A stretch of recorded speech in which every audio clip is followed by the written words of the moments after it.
Time table change చేయాలి. మరి వాళ్ళకు కూడా మరి అందరికి ఇప్పుడు ఈ ప్రభుత్వం ప్రతిష్టాత్మకంగా మేము 1వ తారీఖున వేతనాలు ఇస్తున్నామని చెప్తా ఉన్నారు. మరి రెసిడెన్షియల్ స్కూల్ టీచర్లకి, మోడల్ స్కూల్ టీచర్లకి ఆ విధంగా 1వ తారీఖు అందట్లేదు. దానికి కారణం మరి 010 హెడ్ కింద వాళ్ళకి శాలరీస్ రాకపోవడం. అది కూడా ఇంప్లిమెంట్ చేస్తే వాళ్ళకు కూడా మరి మొదటి తేదీనే మరి శాలరీ వచ్చే అవకాశం ఉంటది. దాంతో పాటు మరి వాళ్ళ పెండింగ్ బిల్స్ మెయిన్ గా ఏంటంటే టీచర్లు ఇబ్బంది పడుతున్నది. వాళ్ళు దాచుకున్న డబ్బులు జీపీఎఫ్, వాళ్ళకు రావాల్సిన మెడికల్ బిల్ ఏంటంటే మెడికల్ బిల్లు ఒక హాస్పిటలైజ్డ్ అయిన టీచరు పెద్ద శాంక్షన్ కావడానికి 1 year పడుతుంది. అవి కాస్త ట్రెజరీలోకి పోయి మళ్ళీ ఒక 1.5 years దాకా పెండింగ్ లో ఉంటే చాలా ఇబ్బంది పడుతున్నారు. కాబట్టి ఆ పెండింగ్ బిల్స్ అన్ని కూడా క్లియర్ చేయాలని మేము మరి కోరుతా ఉన్నాం. మరి వీటితో పాటు మరి వాళ్ళ ప్రభుత్వ పాఠశాలల్లో మౌలిక సదుపాయాల కల్పన, ఎందుకంటే ఇవాళ ప్రభుత్వ పాఠశాలలు ప్రైవేట్ పాఠశాలలతో పోటీగా మరి నడవాలంటే మౌలిక సదుపాయాలు కూడా ఆ విధంగా ఉండాలి. కాబట్టి ఇవాళ మనం పోటీ పడాలంటే 50 డిమాండ్స్ లో ఉందా? అవన్నీ ఉన్నాయి సార్. ఇవన్నీ కూడా 50 డిమాండ్స్ లో ఉన్నాయి. దీంతో పాటు టీచర్లకు అతి ముఖ్యమైనటువంటి సమస్య మరి ఏకీకృత సర్వీస్ రూల్స్. ఎందుకనంటే ఇవాళ ఆ యూనిఫైడ్ సర్వీస్ రూల్స్ అనేది లేకపోవడం వల్ల ఏ ఒక్క మండలంలో కూడా ఎంఈఓ, రెగ్యులర్ ఎంఈఓ లేరు. మరి పర్యవేక్షణ అధికారులు లేకపోవడం వల్ల కొంత మరి వ్యవస్థ కుంటుపడుతా ఉన్నది. కాబట్టి పర్యవేక్షణ అధికారులు ఉండాలి. 20 సంవత్సరాలుగా ఇవి నియమిస్తలేరు. 2 దశాబ్దాల నుంచి పర్యవేక్షణ అధికారులు లేకున్నా కూడా ఇవాళ టీచర్లు అత్యుత్తమ ఫలితాలు తీసుకొస్తా ఉన్నారు. ఇంకా ఈ వ్యవస్థ బలోపేతం అయితే మరింత మెరుగైనటువంటి విద్య మరి ప్రభుత్వ పాఠశాలల్లోని విద్యార్థులకు అందుతుందని మరి తెలియజేస్తా ఉన్నాం.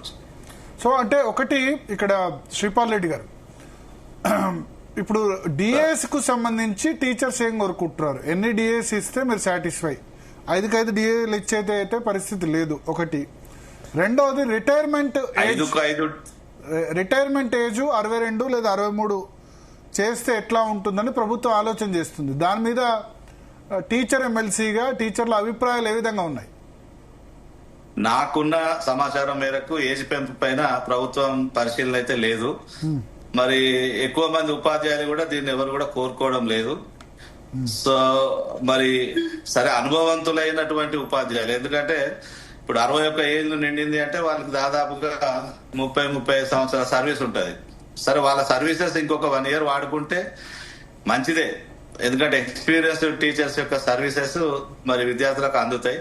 కానీ వాళ్ళ టీచర్లు ఎవరు కూడా మరి ఇంకా పెంచి పనిచేయాలనే దాంట్లో మరి వాళ్ళ మానసిక స్థితి అయితే ఆ విధంగా లేదు. నాకున్నటువంటి సమాచారం మేరకు ప్రభుత్వ పరిశీలన కూడా లేదు. మరి ఇప్పుడు ఉన్నటువంటి ప్రభుత్వ పరిశీలన లేదా? లేదండి. లేదు. మరి ఎట్లా నిప్పులేందే పొగరాదు కదా, ఎట్లా వచ్చింది ఇది వార్త? ఇది తెలియదు. నాకున్న సమాచారం మేరకు అయితే ప్రభుత్వ పరిశీలనలో ఇది లేదని అనుకుంటున్నా. ఓకే. ఒకవేళ వస్తే అయితే ఇంకోటి జగదీష్ గారు చెప్పినట్టు మళ్ళీ July 1 వస్తే 6 డిఏలు అయితే. కాబట్టి ఈ ప్రభుత్వం, ఎందుకంటే గత ప్రభుత్వం 3 డిఏలు పెండింగ్ లో పెట్టినప్పుడే విమర్శలు ఎదుర్కొన్నది. కాబట్టి ఇప్పుడు 6వ డిఏ వస్తుంది కాబట్టి కనీసం 3 డిఏలైనా రిలీజ్ చేయాలనేది ప్రధాన డిమాండ్ ఉపాధ్యాయులది. ఓకే. ఇప్పుడు 62కు సంబంధించి ప్రభుత్వం నుంచి ప్రతిపాదన వచ్చింది అనుకోండి, 62, 63 రిటైర్మెంట్ బెనిఫిట్స్ ఇవ్వలేము ఇప్పుడు ఒక 1 year వరకు, కాబట్టి 1 year పోస్ట్ పోన్ అయితే స్ట్రీమ్ లైన్ అవుతుంది అనుకుంటే అప్పుడు ఆలోచిస్తారా? ప్రభుత్వం ఒకవేళ ఆ విధంగా నిర్ణయం తీసుకుంటే స్వాగతిస్తాం. ఎందుకంటే ఉపాధ్యాయులు అందరు ఎక్స్పీరియన్స్డ్ టీచర్స్ మరొక 1 year పనిచేస్తారు. దాంట్లో ఏముంటది, దాంట్లో పెద్దగా ఆబ్జెక్షన్ చెప్పే అంశం ఏం లేదు. ఓకే. సో ప్రభుత్వం నిర్ణయం తీసుకుంటే స్వాగతిస్తారు, కానీ మీ అంతటి మీరు అడగరు? అడగట్లేదు. నిన్న జేఏసీలో కూడా మన వాళ్ళు కూడా అదే అభిప్రాయం వెలుగొచ్చారు. అంటే ఇప్పుడు 62కు తగ్గట్టు ఫిట్ గా ఉన్నారా మరి టీచర్స్ గానీ వాళ్ళు గానీ? 62 సంవత్సరాలు 63 సంవత్సరాలు అయితే కొద్దిమందికి 65 వరకు కూడా పనిచేయగలుగుతారు. 65 వరకు కూడా పనిచేయగలుగుతారు. యూనివర్సిటీలలో 65 నడుస్తుంది ఇప్పుడు ఆల్రెడీ. ఎందుకంటే ప్రొఫెసర్లకి 65 వైద్య కళాశాలలో గాని మిగతా కళాశాలలో 65 నడుస్తా ఉన్నది. సో ఇప్పుడు ఉన్నటువంటి ఇప్పుడు పెరుగుతున్న వైద్య సదుపాయాలు అనుకోండి ఇవనుకోండి, ఇప్పుడు ఉన్న ఫిట్నెస్ మాత్రం 65 వరకు కూడా పనిచేయగలుగుతారు. ఓకే, కానీ మరి నిరుద్యోగం నుంచి వ్యతిరేకత వస్తుంది కదా సార్? అందుకే మేము కోరట్లేదు దీన్ని. మా మా సంఘాల నుంచి మేము ఆహ్వానం కోరుకోవడం లేదు, మేము డిమాండ్ గా పెట్టడం లేదు. ఓకే, మీరు డిమాండ్ పెట్టట్లేదు, బట్ ప్రభుత్వం చెప్తే గనక you are ready. At the same time ఇప్పుడు టీచర్స్ కొన్ని యూనిఫామ్ పోస్టులకు కష్టం కదా, టీచర్స్ సంగతి వదిలేస్తే డ్రైవర్స్, ఆర్టీసీ డ్రైవర్స్ కానీ పోలీస్ కానీ వాళ్ళకి వచ్చి శారీరక శ్రమతో కూడా ఉంటాయి కదా. అవును, ఆర్టీసీ డ్రైవర్లకి ఇబ్బంది అవుతుందండి.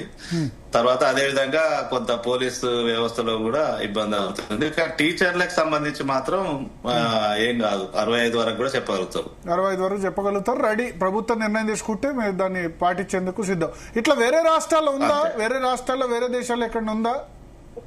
ఎక్కడ లేదండి. 62 ఆంధ్రప్రదేశ్ లో ఉంది, బయట అంతా కూడా 60 ఉంది, కొన్నిట్లో 58 ఉంది. ఎవరో చెప్పారు నిన్న, హిమాచల్ ప్రదేశ్, ఏలూరు శ్రీనివాసరావు గారు చెప్పినట్టున్నారు. హిమాచల్ ప్రదేశ్ శ్రీనివాసరావు గారు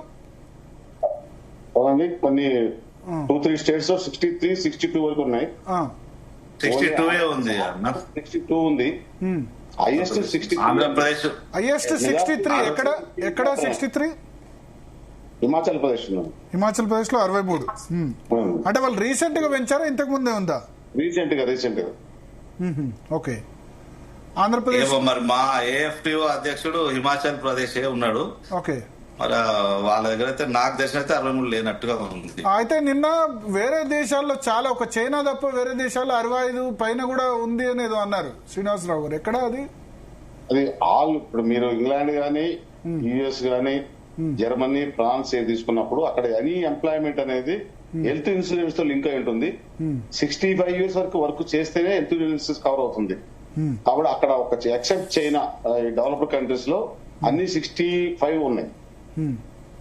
ఓకే, సో మనతో పాటు బిఎన్ రావు గారు కూడా ఉన్నారు, జాయిన్ అయ్యారు. బిఎన్ రావు ఫౌండేషన్ చైర్మన్.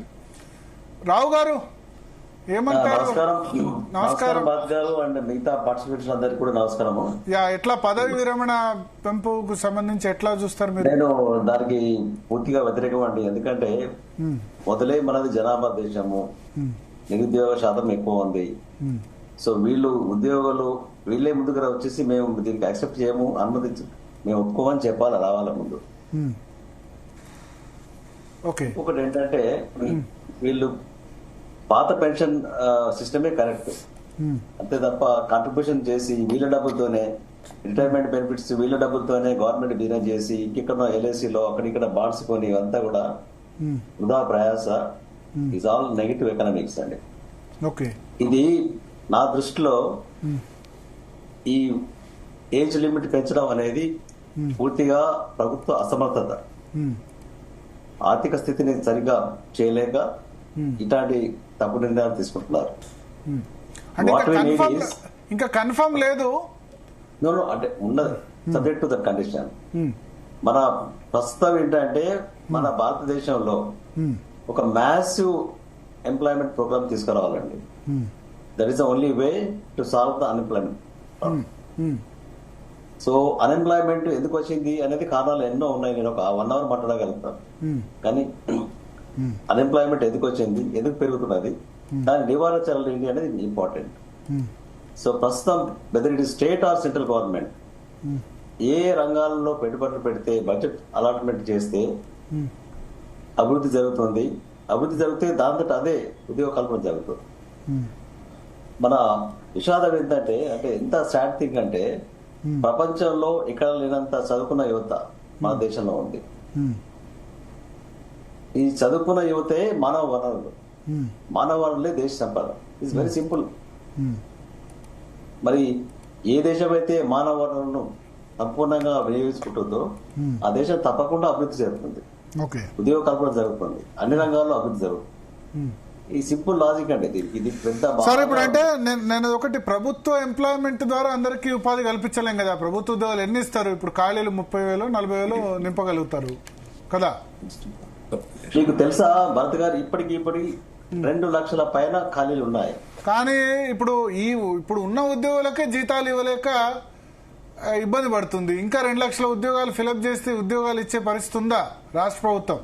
ఖాళీలు ఉన్నాయి కాదన్ను. ఇప్పుడు పోయిన పిఆర్సీ చెప్పింది 191,000 ఖాళీలు ఉన్నాయి, ప్లస్ అవుట్ సోర్సింగ్, కాంట్రాక్ట్ ఇవన్నీ చూస్తే చాలా చేయొచ్చు అని చెప్పి. ఎందుకంటే కొత్త జిల్లాలు ఏర్పడ్డాయి. కొత్త జిల్లాలు ఏర్పడిన తర్వాత దానికి అనుగుణంగా పోస్టులు కొత్త జిల్లాలు మండలాలు అయిన తర్వాత కాలేదు. కానీ ఇప్పుడున్న ఉద్యోగులకే జీతాలు ఇవ్వలేక, డిఎల్ ఇవ్వలేక అవుతున్నారు. ఈ 2 లక్షల ఉద్యోగాలు ఫిలప్ చేస్తే జీతాలు ఎట్లా ఇవ్వగలుగుతుంది ప్రభుత్వం? ఆ సమస్యను చాలా సులభంగా పరిష్కరించవచ్చు. చెప్పండి ఎట్లా చెప్పమంటారా?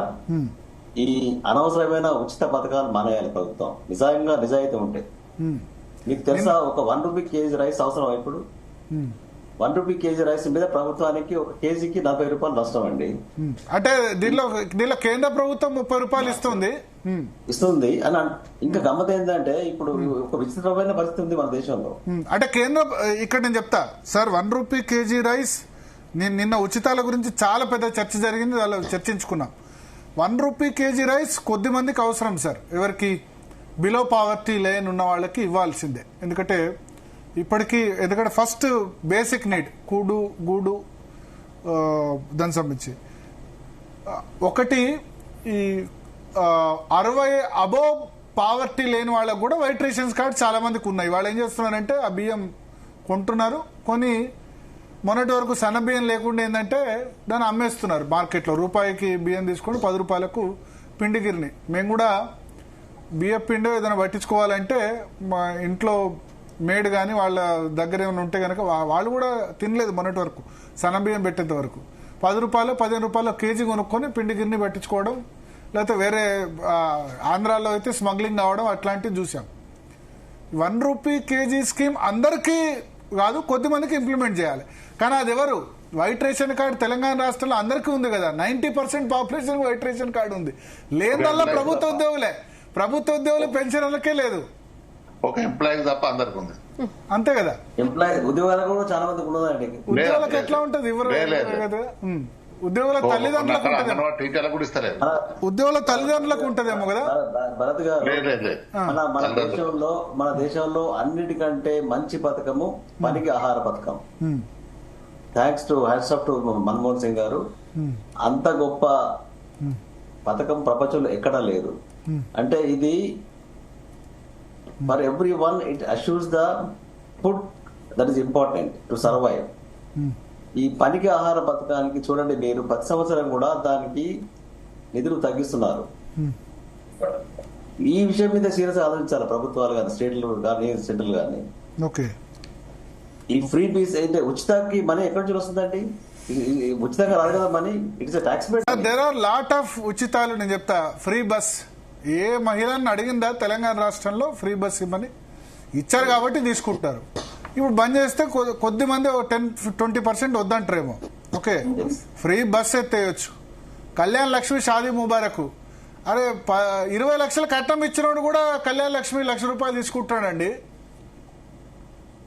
20 లక్షలు 25 లక్షలు కట్నం ఇచ్చినోడు కూడా కళ్యాణ్ లక్ష్మి షాదీ ముబారక్ ఎందుకు పోనివ్వాలని చెప్పి ₹1,00,000 గవర్నమెంట్ దగ్గర తీసుకుంటాడు. ఈ ₹1,00,000తో ఎలిజిబుల్ పర్సన్స్ కి ఇప్పుడు మనం 2,000 పెన్షన్ ఇస్తున్నాం కదా, 50 నెలల పెన్షన్ ఇవ్వచ్చు. ఎన్ని నెలలు? 50 నెలలు. అంటే 4 సంవత్సరాలు పెన్షన్ ఇవ్వచ్చు. ప్రభుత్వం లక్షల రూపాయలు ఒక్కళ్ళకే ఇస్తే ఎట్లా? Free bus. వీళ్ళు ఇంకా కాంగ్రెస్ వచ్చి తులం బంగారం ఇస్తామన్నారు. Basic needs, education, health. వ్యక్తిగతంగా ఉచితాలకు వ్యతిరేకం కాదు, కానీ ఆ ఉచితాలలో కొన్ని అవసరమైన ఉచితాలు. అదే నేను వ్యక్తిగతంగా వ్యతిరేకంగా ఉంటేనే మంచిది సార్. నేను వ్యక్తిగతంగా వ్యతిరేకంగా ఉండడానికి సమర్థిస్తున్నా. ఉచితాలు ఆగుతూనే అవుతాయి. దానికి ఉద్యోగులు, మేధావులు మీలాంటి వాళ్లే ముందు చొరవ చూపాలి. దానికి మాలాంటి మీడియా సపోర్ట్ ఇస్తారు. మాలాంటి మీడియా అంటే మిగతా వాళ్ళు సపోర్ట్ చేస్తారు లేదు తెలీదు. Zee Telugu news chief editor గా నేను చెప్తున్నా, నేను 100% సపోర్ట్ చేస్తాను. ఈ సందర్భంగా మిమ్మల్ని ఎందుకు అభినందించాలంటే, నేను ప్రతిరోజు మీరు చూస్తున్నాను, మీరు తీసుకునే అంశాలు కూడా వెరీ బర్నింగ్ టాపిక్స్ అండి. అంటే ఇప్పుడు ప్రస్తుత పరిస్థితుల్లో ఏవి అవసరమో వాటి గురించి చాలా కూలంకషంగా డీటెయిల్ గా డిస్కషన్ ఇవ్వడానికి ఆస్కారం చేస్తున్నారు, మాట్లాడడానికి. Okay, thank you sir. ఇప్పుడు ఉన్న రాజకీయ పరిస్థితులలో, ప్రత్యేకంగా మన తెలంగాణలో అన్ని పార్టీల పరిస్థితి అట్లా ఉంది. So this is the time for interaction to come together. Yes unfortunately ఏమవుతుందంటే మన మేధావులు అనేట వాళ్ళంతా ఎంతసేపటికి మన టీవీ డిబేట్స్, పత్రికలు చదవడము, సెమినార్స్ తప్ప employees, pensioners, above middle class వాళ్ళే ముందుకు రావాలి, వచ్చి ఉచితాలు ఎలిజిబుల్ పర్సన్స్ కే రావాలి, అందరికి కాదు. ఇప్పుడు మీరు అన్నారు రూపాయి కిలో బియ్యం, ₹3 కిలో బియ్యం కేంద్ర ప్రభుత్వం ఇస్తుంది, రాష్ట్ర ప్రభుత్వం ₹2 తగ్గించి వాళ్ళు ఇస్తున్నారు. మిగతా ₹35 సబ్సిడీ కేంద్ర ప్రభుత్వం ఇస్తుంది. అది 66% మందికి దేశంలో అబోవ్ పావర్టీ లేని వాళ్ళకి ఇవ్వాలి, కానీ ఇన్ఎలిజిబుల్ కూడా ఇస్తున్నారు. సరే, ఇప్పుడు సన్న బియ్యం ఇచ్చిన తర్వాత రేవంత్ రెడ్డి ప్రభుత్వం సన్న బియ్యం ఇచ్చిన తర్వాత దాన్ని అందరూ యూజ్ చేస్తున్నారు. ఇంతకుముందు అయితే అది రైస్ స్మగ్లింగ్, వేరే రాష్ట్రాలకు వాళ్ళకి అమ్ముకోవడమే. శ్రీనివాసరావు గారు ఏదో చెప్తున్నారు. ఇందాక బిఎన్ రావు గారు అన్నారు ఎంప్లాయీస్ కూడా సంక్షేమ పథకాలు ఉన్నాయని. ఎంప్లాయీస్ అనే మాకున్న 13,50,000 మంది ఉద్యోగ, ఉపాధ్యాయ, కార్మిక, గెజిటెడ్ పెన్షనర్లు ఎవరికి కూడా ఉచితాలు లేవు. ఈవెన్ అంగన్వాడీ టీచర్ గానీ, ఆశా వర్కర్ గానీ, ఎంజీఎన్ఆర్జీఎస్ ఉన్న ఫీల్డ్ అసిస్టెంట్ కూడా ఎటువంటి గవర్నమెంట్ బెనిఫిట్ రాకుండా కట్టుదిట్టమైన ఏర్పాట్లు గవర్నమెంట్ చేసింది. అవుట్ సోర్సింగ్ కాంట్రాక్ట్ వాళ్ళకి, అవుట్ సోర్సింగ్ కాంట్రాక్ట్ ఎంప్లాయీస్ కూడా ఉచితాలు లేకుండా చేశారు.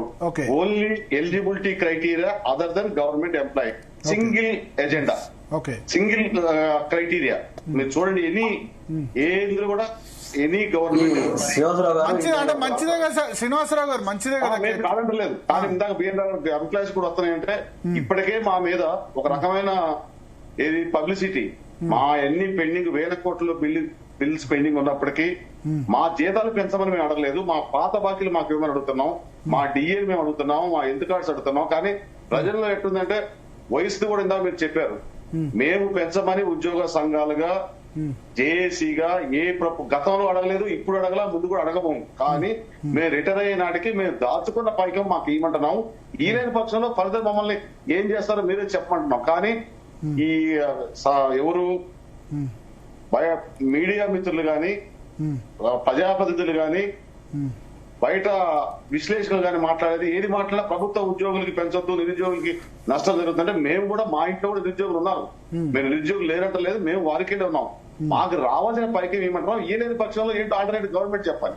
అది ఒకటే. ఇంకొక పాయింట్ కూడా మీరు ఒకటి చెప్పారు, ఉచితాల గురించి. ప్రభుత్వ ఉద్యోగులే ఇప్పటికే ప్రభుత్వ ఉద్యోగుల మీద ప్రతి ఒక్కరికి జెల్సీ ఉంటుంది.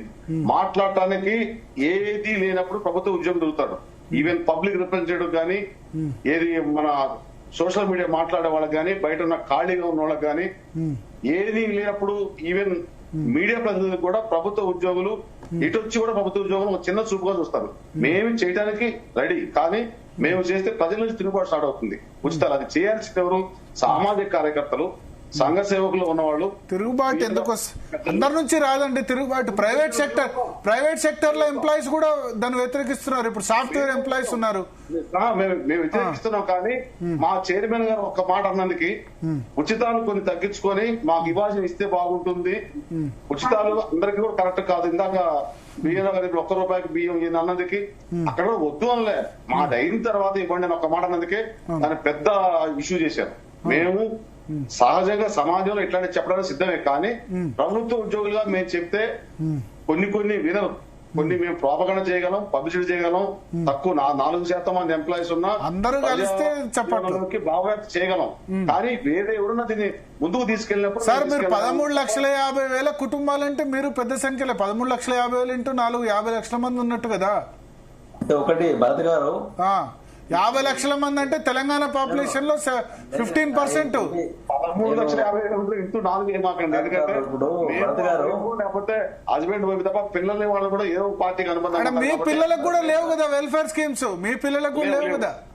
పిల్లలకు కాదు, మీకు ఒక చిన్న విషయం చెప్పడం. ఒక ఇంట్లో 3 పిల్లలు ఉన్నప్పుడు ఒక చిన్న కొడుకు కానిస్టేబుల్ ఉద్యోగం వస్తే ఆ కుటుంబంలో అన్నలిద్దరికి, చెల్లెలకి, తల్లిదండ్రికి ఎటువంటి సంక్షేమ బెనిఫిట్ రాదు. రాకపోగా ఈ 4 కుటుంబాలు ఇతన్ని ఈ లాస్ట్ లో ఉన్న ఒక కానిస్టేబుల్ జూనియర్ అసిస్టెంట్ క్యాడర్ లో వచ్చిన ఉద్యోగం అతన్ని రాచి రంపాన పెడతారు. నీ వల్ల మా ఇంట్లో ఏ బెనిఫిట్ రావట్లేదండి. ఇట్లాంటివి చాలా ఉన్నాయి.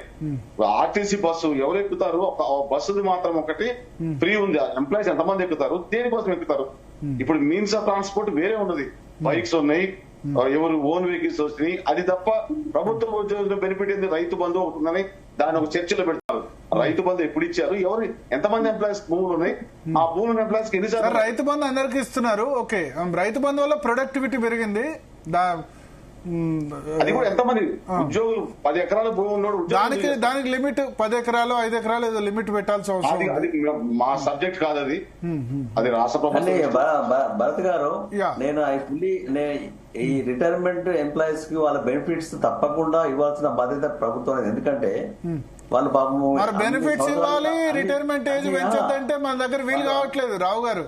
వాళ్ళు అన్ని సంవత్సరాలు కష్టపడి వాళ్ళ ఫ్యూచర్, వాళ్ళ పిల్లల భవిష్యత్తు గానీ, వాళ్ళ ఇల్లు కట్టుకోవడం గానీ, ఇట్లాంటివి అన్ని ప్లాన్ చేస్తూ ఉంటారు కదా. లాంగ్ టర్మ్ ప్లాన్స్ కొరకు పాపం వెయిట్ చేసి రిటైర్మెంట్ బెనిఫిట్స్ వస్తాయనే దానిలో ఆ డబ్బులు కూడా ప్రభుత్వం ఇంకేదో దాన్ని కంట్రిబ్యూషన్ పాలసీ ఇంకేదో రకరకాల చేసేసి చేయడం అనేది ఇట్ ఇస్ ఏ ఇన్హ్యూమన్. అంటే ఈ మానవీయ కోణం నుంచి చూస్తే చాలా అన్యాయం అది.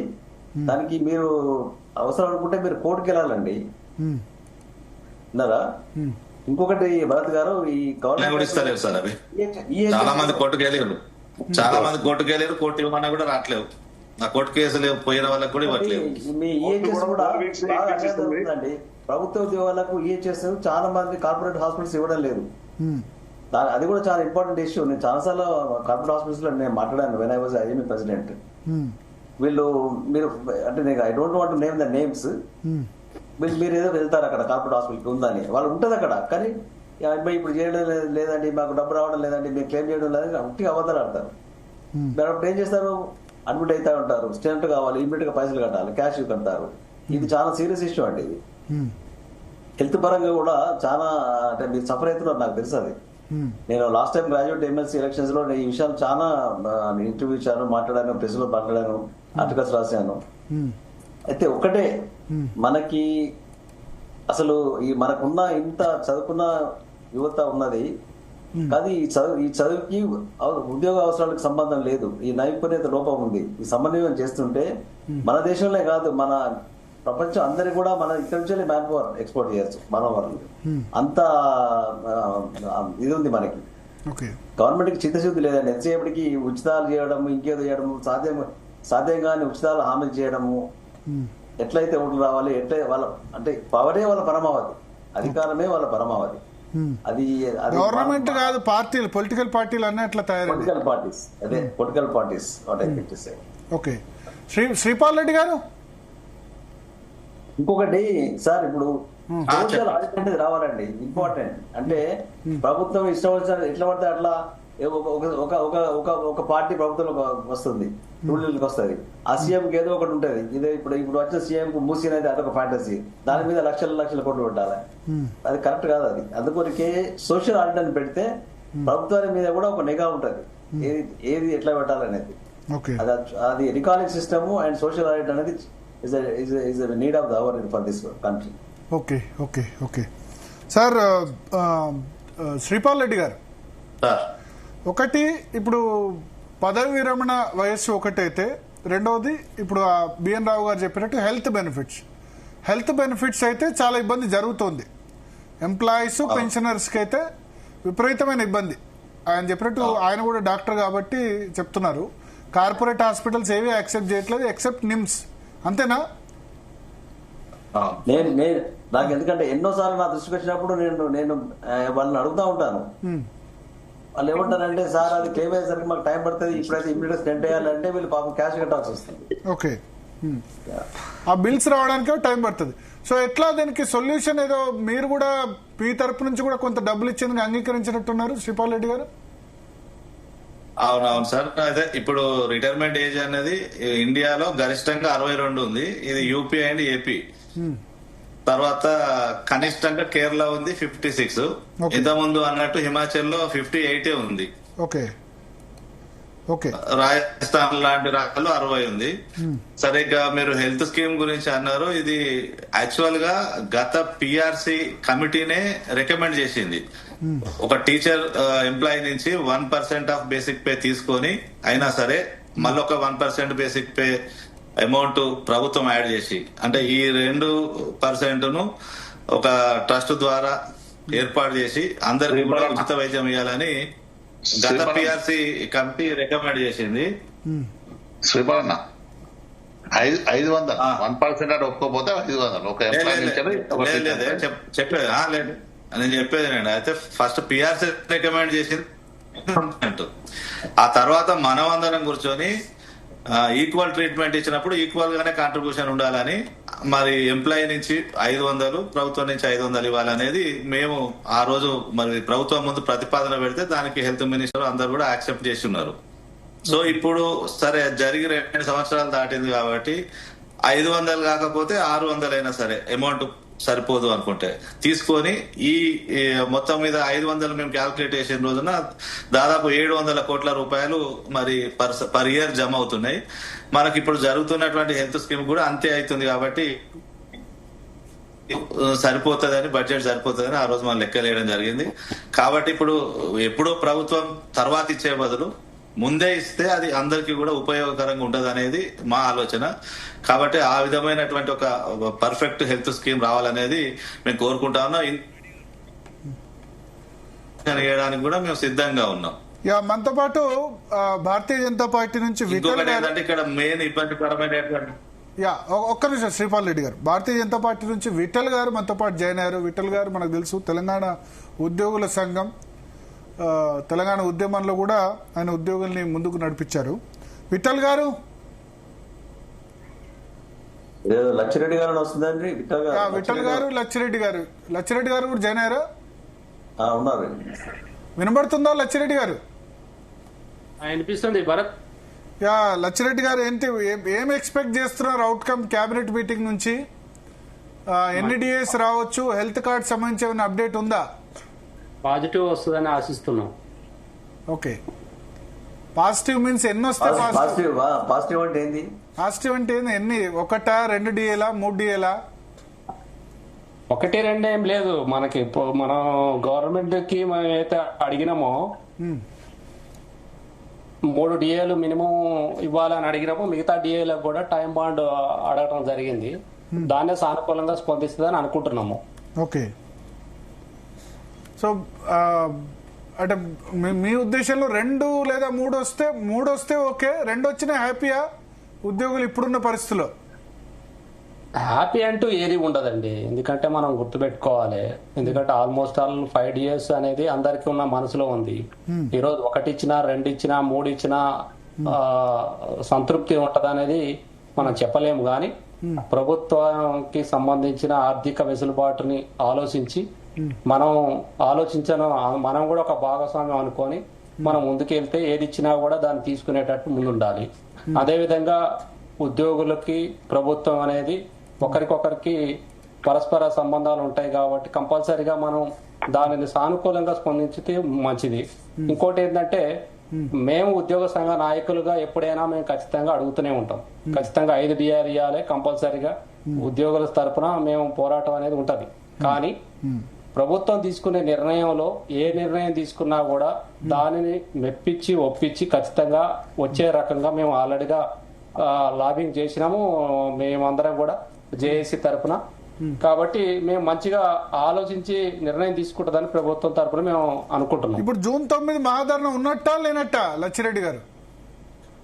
ఇప్పుడు ధర్నా విషయం గురించి మాట్లాడటానికి మనలు ఆడున్నారు. అంటే మీరు లేరా? భరతన్న ఇప్పుడు మీరు అన్నట్టు 2 ఏళ్ళో 3 ఏళ్ళో ఇస్తే మాకు ఎందుకన్నా మహాధర్నా చేయడం? అంటే కామెంట్ లైవ్ కామెంట్స్ లో చాలా మంది పెడుతున్నారు ఉద్యోగులు మహాధర్నా ఉందా లేదా? మా లచ్చిరెడ్డి అన్న అన్నట్టు 5 డిఏలు కావాలని కొడతాం. 2 ఇస్తే ఏం చేస్తా సర్దుకోవాలి, 3 ఇస్తే బెస్ట్, 5 ఇస్తే ఇంకా బెస్ట్. 5 ఇస్తే బాగానే ఉండు, 5 ఇస్తే మంచిగా ఉండు. 5 ఇస్తా అంటే పిఆర్సీ ఇంప్లిమెంట్ చేయాల్సి వస్తుంది. మీరు ఒక విషయం ఆలోచించాలి. నెగిటివ్ కోణంలో కాకుండా పాజిటివ్ కోణంలో ఆలోచిద్దాం. ఇప్పుడు ఉద్యోగస్తులకి డిఏలు పెండింగ్ పెట్టడం అనేది ఆనవాయితీగా ఒక ఆచారంగా తీసుకొని వస్తున్నారు గతం నుంచి. ఇప్పుడు కూడా అదే ఇప్పుడు మా ప్రభుత్వం వచ్చిన తర్వాత ఈ కొత్త ప్రభుత్వం వచ్చిన తర్వాత ఏం చెప్తున్నారు? ఇప్పుడు మేము వచ్చిన తర్వాత కంటిన్యూ చేసుకుంటా పోతున్నాం కాబట్టి మేము డిఏలు ఇస్తున్నాం, పాత పెండింగ్ అనే మనసులో భావన ఉండొచ్చు. దాన్ని తుంచడానికి ఒక ఆలోచన చేయాల్సింది. ఎందుకంటే మేము అందరం కూడా ఉద్యోగ సంఘ నాయకులుగా ప్రభుత్వాన్ని కూడా చెప్పినాం. ఎందుకంటే ఇప్పుడు ఆర్థిక పరిస్థితులు బాగలేనప్పుడు దానికి ఎలా మార్గాలు సూచించాలో కూడా కొంత పెంచుకోవడానికి మార్గాలను సూచించడం జరిగింది. మా వంతు ఖచ్చితంగా ప్రభుత్వానికి వెసులుబాటు, ప్రభుత్వానికి కావాల్సినట్టు ఒక టైం బాండ్ పీరియడ్ లో కంప్లీట్ చేసేటట్టు ఒక రోడ్ మ్యాప్ వేస్తే మంచిగా ఉంటదని కూడా చెప్పినాం. ఎందుకంటే ఇప్పుడు దానికి కటాఫ్ పెట్టాలి. ఇప్పుడు 6 నెలల, సంవత్సరమా, ఒక సంవత్సరంలో ఈ మొత్తాన్ని క్లోజ్ చేసి మళ్ళా తిరిగి మళ్ళా అన్ని ఏరియాస్ లేకుండా ఉండేటట్టు చూడాలని కూడా చెప్పడం జరిగింది. అంటే సంవత్సరం లోపు 5 డిఎస్ మొత్తం కంప్లీట్ చేయాలని మీరు టార్గెట్ గా పెట్టుకున్నారు. 5 డిఎస్ ఇంకా పెండింగ్ ఉండకుండా ఉండదు, అంతే కదా. ఇప్పుడు లాస్ట్ పోయిన 3 డిఎస్ ఇవ్వకుండా ఇప్పుడు మళ్ళా వచ్చిన తర్వాత 4th డిఏ ఇచ్చినాం, 5th డిఏ ఇచ్చినాం అనే భావన లేకుండా ఏదైనా ఇప్పుడు దానికి ఒక టైం బాండ్ పెట్టుకొని ముందుకెళ్తే వెసులుబాటు అనేది ఖచ్చితంగా ఉంటది. ప్రభుత్వానికి కూడా మార్గం, ఎందుకంటే అడ్మినిస్ట్రేషన్ లో ఒకటే మేము ఒక్కలమే కాదు కదా, అన్ని ఉంటాయి కాబట్టి అందులో ప్రభుత్వ ఉద్యోగులు భాగస్వామ్యం ఉన్నారు కాబట్టి కంపల్సరిగా వస్తుందని ఆశిస్తున్నాం. మంచిగానే ఈ ప్రభుత్వానికి కూడా కావాల్సినట్టు ఆదాయ మార్గాలను కూడా, రిసోర్స్ మొబిలైజేషన్ కూడా భారీ ఎత్తున చూపించినాం. ఖచ్చితంగా ప్రభుత్వం ఉద్యోగస్తులకి ఖచ్చితంగా రాబోయే రోజుల్లో కూడా మంచిగా ఉంటుందని మేము అనుకుంటున్నాం. ఒక్క నిమిషం బిఎన్ రావు గారు, మనతో పాటు విఠల్ గారు జాయిన్ అయ్యారు. భారతీయ జనతా పార్టీ నుంచి తెలంగాణ ఉద్యోగుల సంఘ నేత. తెలంగాణ ఉద్యమంలో ఆయన కూడా ఉద్యోగుల్ని ముందుకు నడిపించారు. విఠల్ గారు, గుడ్ ఈవినింగ్. భరత్ అన్న, గుడ్ ఈవినింగ్. ఏంటి అవుట్కమ్, కేబినెట్ మీటింగ్ అవుట్కమ్ ఏంటి? డిఏలు ఎన్ని వస్తాయి అనుకుంటున్నారు? ఉద్యోగుల పదవి విరమణకు సంబంధించి ఇమీడియట్ గా ఉండకపోవచ్చు కానీ ఆలోచన అయితే ఉంది. సో వీటన్నిటి విషయాల్లో ఎటువంటి నిర్ణయం రావచ్చు?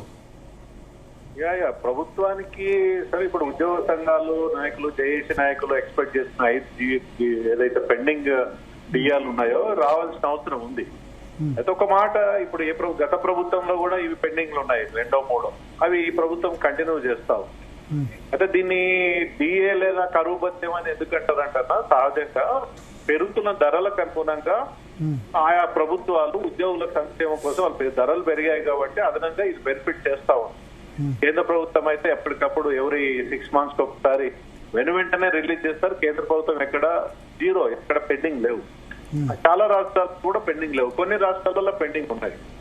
ఆ మధ్య కాలంలో వెస్ట్ బెంగాల్ వాళ్ళు పెండింగ్ పెడితే 5-6 డిఏలు పెండింగ్ పెడితే సుప్రీంకోర్టుకి వెళ్ళారు ఎంప్లాయీస్, కొంతమంది ఇండివిజువల్.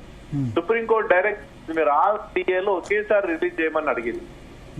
సో సహజంగా ఈ రాష్ట్ర ప్రభుత్వంలో వచ్చినటువంటి పరిస్థితి ఏంటంటే, గత ప్రభుత్వం కూడా డిఏలను పెట్టింది, ఈ ప్రభుత్వం కూడా వాటి కంప్లీట్ చేయడం, మాకు ఆర్థిక కష్టాలు ఉన్నాయి, ఫైనాన్షియల్ సిచ్యువేషన్ బాగాలేదు, మీరు ఉద్యోగ సంఘాలు రిక్వెస్ట్ చేస్తాం. బహుశా ఈ రోజు క్యాబినెట్ నిర్ణయం తీసుకుంటుందని అనుకుంటున్నాం. 2, 3, 5 డిఏలు వీళ్ళు అడుగుతా ఉన్నారు.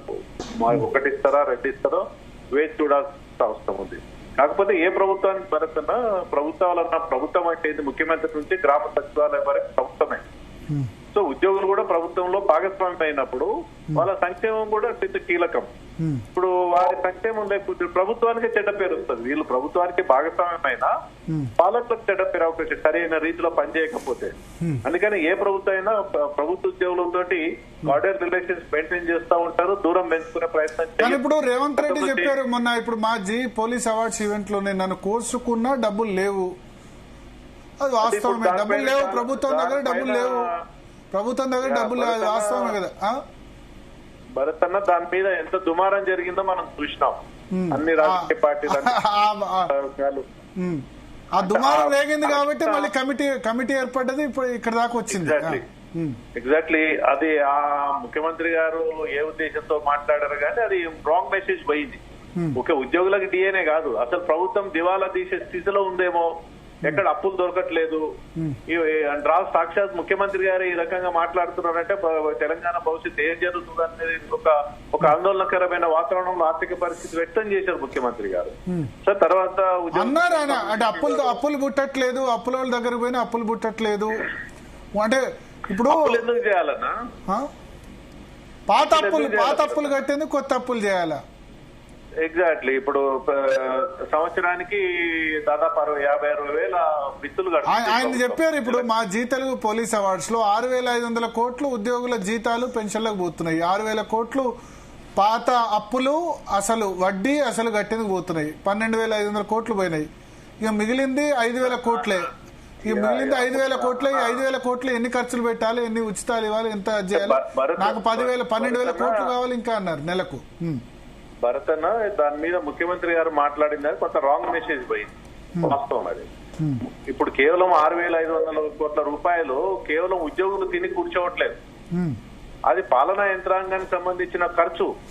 Right from chief minister to గ్రామ సచివాలయానికి ఉన్నటువంటి అడ్మినిస్ట్రేటివ్ ఎక్స్పెన్సెస్ కింద చూడాలి. దాన్ని కేవలం ఉద్యోగుల జీతభత్యాల కింద కాదు. అది ఎంటైర్ అడ్మినిస్ట్రేటివ్ ఎక్స్పెన్సెస్.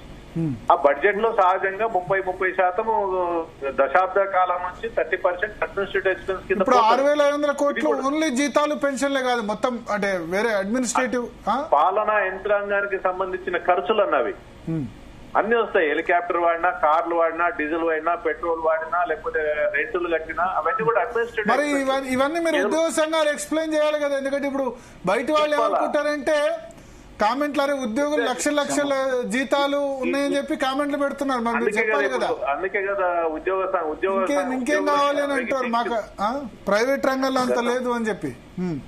గతంలో చంద్రబాబు నాయుడు ఇట్లాంటి మిస్టేక్ చేశాడు. అంటే ఉద్యోగులని ప్రజలకు గ్యాప్ ఇచ్చే ప్రయత్నం చేసి చంద్రబాబు నాయుడు 2004 లో ఏం గట్టి పట్టిందో మనం చూసినాం.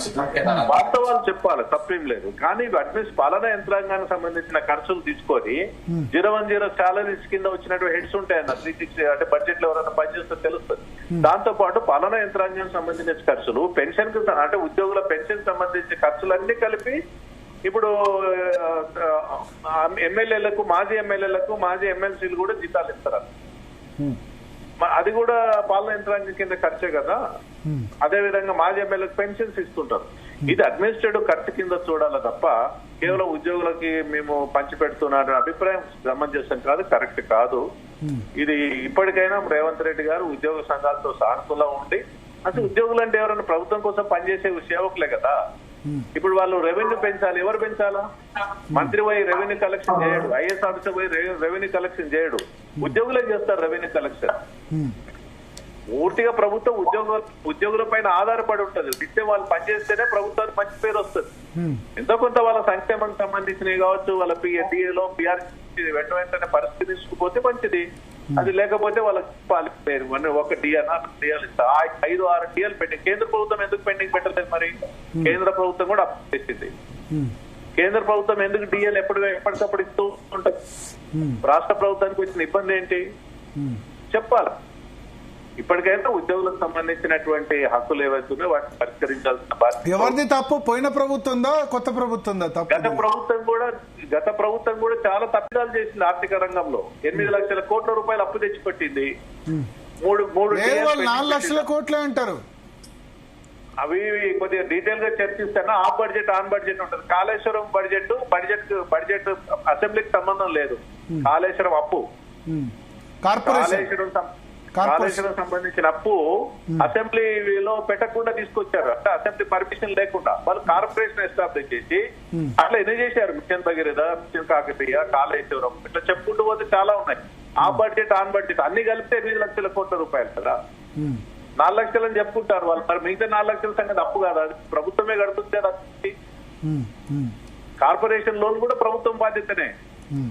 సో ఇవన్నీ అప్పుల అయితే ఇప్పుడు ఒకటి నిన్న బీఆర్ఎస్ నుంచి దేవిప్రసాద్ గారు జాయిన్ అయ్యి ఏం చెప్పారంటే, మేము అట్లా చేశాం కాబట్టి మమ్మల్ని ఓడించారు ఉద్యోగులు, ఇప్పుడు వీళ్ళు మంచిగా చేయాలి కదా, వీళ్ళు అన్ని హామీలు ఇచ్చారు కదా అని అంటారు. నేను దేవిప్రసాద్ నేను ఏకీభవిస్తా. డెఫినెట్ గా వీళ్ళు హామీ ఇచ్చారు. డిఏలు గానీ పిఆర్సీ గానీ ప్రభుత్వం ఇస్తాని చెప్పింది. పరిష్కరించాల్సిన బాధ్యత ప్రభుత్వం ఉంది. కొన్ని రోజులు అటు ఇటు అయినా. లచ్చిరెడ్డి గారు భరత్ గారు చెప్పండి. లచ్చిరెడ్డి గారు చెప్పండి. అంటే ఈ జనరల్ గా ఏమనుకుంటారంటే లచ్చిరెడ్డి గారు ఈ ప్రభుత్వానికి దగ్గర అని అనుకుంటారు. ఇప్పుడు మరి అవి ఇవన్నీ ఈ ఫైనాన్షియల్ సిచ్యువేషన్ తెలిసి మరి ఎందుకు ఈ హామీలు ఇచ్చారు? ఒకటి భరత్ గారు, దగ్గర దూరం అనేది మనం అనకుండా ఇప్పుడు సలహాలు సూచనలు ప్రభుత్వానికి ఇస్తే ఎంత మంచిగా సూచనలు సలహాలు ఇస్తే ఉద్యోగస్తుల జీతాలు ఎలా ఇవ్వాలనే దాని మీద మనం చాలా ఉద్యోగ సంఘాలు అందరితోనూ మాట్లాడుతున్నారు. ఎందుకంటే సుదీర్ఘంగా చర్చిస్తున్నారు, మాట్లాడుతున్నారు, ఏం చేద్దామని అడుగుతున్నారు, ఫ్రెండ్లీగా అడుగుతున్నారు, పరిస్థితి ఇట్లుంది, ఎట్లా మనం అధిగమించాలి, 2,000 కోట్లని మనం ఎట్లా ముందుకెళ్దామని అడుగుతున్నారు. అడుగుతున్న సందర్భంలో మాకున్న ఆలోచన మేము ఇందాక మా అన్న మాట్లాడుతూ విఠలన్న మాట్లాడుతూ ఆదాయ మార్గాలు తీసుకొచ్చేది ఉద్యోగస్తులే, ఉద్యోగస్తుల ద్వారానే ఆదాయం తగ్గిపోయింది. ఆదాయ మార్గాలు తగ్గకుండా ఆదాయం తగ్గింది కదా, ఒక లిక్కర్ రెవెన్యూ తప్ప అన్ని రెవెన్యూలు తగ్గిపోయినాయి. అదే మీరు రెవెన్యూ ఎంప్లాయీ స్వయంగా రెవెన్యూ ల్యాండ్ రిజిస్ట్రేషన్ ఎంత పడిపోయిందో తెలుసు కదా. అదే ఇప్పుడు దాని మీదకే వస్తున్నా భరత్ గారు. ఇప్పుడు ఆదాయ మార్గాలు ఎలా పెంచాలి, ఆదాయ మార్గాలు పెంచడానికి ఉద్యోగస్తుల పాత్ర చాలా ఉంటది. ఎందుకంటే గతంలో కూడా ఈ మధ్య కాలంలో ముఖ్యమంత్రి గారితో మా ఉద్యోగ సంఘాలతో చర్చించినప్పుడు కూడా ఒక క్వశ్చన్ వేశాడు. మేము వచ్చింది కొత్తగా 11-12 మందిమే, మిగతా అంతా కూడా మీరే కదా, ప్రభుత్వంలో ఉన్నది మొత్తం ఉద్యోగస్తులు, మీరు ఉంటేనే మేము ఉన్నట్టు. ఈ ఆదాయ మార్గాలు పెంచడానికి మార్గాలు సూచించండి. ఆదాయ మార్గాలను ఉంటే ఖచ్చితంగా మనం అందరం కూడా ముందుకెళ్ళటానికి అవకాశం ఉంటది. ఏదైనా ఒక కంపెనీ బాగా నడవాలంటే ఉద్యోగస్తులు మంచిగా పనిచేయాలి, యాజమాన్యం బాగుండాలంటే ఉద్యోగస్తులు జీతాలు ఇస్తే కంపెనీ కూడా బాగా రన్ అవుతుంది అనే సూచనలో ఉద్యోగస్తులు అనేది వేరువేరుగా చూడొద్దు. ఒక ఇద్దరు ప్రభుత్వము అనేది మనం ఏంటంటే మనం అనుకుంటాం వేరువేరుగానే. ఇప్పుడు అందాక మీరు అంటున్నారు, ట్రోల్ చేస్తున్నారు, ఉద్యోగస్తులకి ఏమైంది, జీతాలు బాగున్నాయి, ఎక్కువ జీతాలు వస్తున్నాయని. ఇప్పుడు ఆడ ట్రోల్ చేసే వాళ్ళు ఎవరైనా కానీ ప్రతి కుటుంబం నుంచి వచ్చిన ఉద్యోగస్తులు ఉంటారు. ఉద్యోగస్తులు అనేది ఒక రొటేషన్ సైకిల్ మాత్రమే. ఎందుకంటే ఉద్యోగస్తులకు జీతాలు ఇస్తే తిరిగి మళ్ళా మనం ఏదైతే ఆదాయ మార్గాలు ఖర్చు పెడతామో మళ్ళీ తిరిగి ఆదాయం వస్తుంది. అంతేగాని మనం ఉద్యోగస్తులకు ₹1,00,000 జీతం ఇస్తాం, ₹1,00,000 తగ్గట్టే మనం వర్క్ కంపల్సరీ తీసుకోవాల్సిన బాధ్యత ఉంటుంది. దానికి కూడా మన సూచనలు సలహాలు ఇవ్వాలి. అట్లాంటిది దాదాపు 1,50,000 కోట్లు అదనంగా వచ్చే మార్గాల్ని ప్రభుత్వానికి సూచించడం జరిగింది. త్వరలోనే మంచి నిర్ణయాలు వస్తాయి. మాకు మాక్సిమం ఉంటే 10,000-15,000 కోట్లే, కానీ కొత్తగా రాబోయే మార్గాల్ని 1,50,000 కోట్లకి ఆదాయ మార్గాల్ని సూచించినాం. త్వరలోనే మాకు అనుకున్న దానికన్నా కూడా ముందుగానే ఉద్యోగస్తులకి మంచిగా శుభవార్త వస్తుందని. 1,50,000 కోట్ల ఆదాయ మార్గాలు వస్తుంది. ఇప్పుడు మీటింగ్ జరిగింది, మీరు చూస్తూనే ఉన్నారు. ప్రభుత్వం తరపు నుంచి అన్ని వేకెంట్ ల్యాండ్ ట్యాక్స్ ఏదో అంటారు, జిహెచ్ఎంసీ ఏరియాలో వేకెంట్ ల్యాండ్ ట్యాక్స్ అంటారు. అదా వేకెంట్ ల్యాండ్ ట్యాక్సే కాదు భరత్ గారు, మీరు ఆలోచించండి. తెలంగాణలో 12 లక్షల ఎకరాల అసైన్మెంట్ ల్యాండ్ ఉంది. 12 లక్షల ఎకరాల్లో almost 50% land almost third party persons landless poor చేతిలో ఉంది. ఎందుకంటే మీరు అన్ని రాష్ట్రాలు కూడా ఫ్రీ హోల్డ్ చేసినాయి. ఆ మార్గాలను కనుక తీసుకుంటే ఖచ్చితంగా ప్రభుత్వానికి దాదాపుగా 2 లక్షల కోట్లు ఆదాయ మార్గం ఉంది ఇది. ఎందుకంటే ఇది చేయకపోతే ఎట్టైనా ల్యాండ్లెస్ పూర్ పర్సన్సే వాళ్ళకి అవసరాల నిమిత్తం తక్కువకి అమ్ముకున్నారు, కానీ దాన్ని తిరిగి మళ్ళా వాళ్ళు తీసుకునే పరిస్థితి లేదు. కొనుక్కున్నోళ్ళు కూడా పేదోళ్ళు, కానీ వాళ్ళకి రెగ్యులరైజేషన్ చేసే పరిస్థితులు లేవు.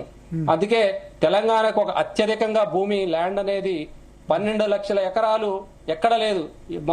మన తెలంగాణలో అసైన్మెంట్ ల్యాండ్ ప్రభుత్వం కాబట్టి 12 లక్షల ఎకరాలు ఇచ్చినాం. చుట్టుపక్కల ఉన్న 4 రాష్ట్రాల్లో కూడా ఫ్రీ హోల్డ్ చేయడం జరిగింది. ఓన్లీ తెలంగాణ లోనే చేయలేదు.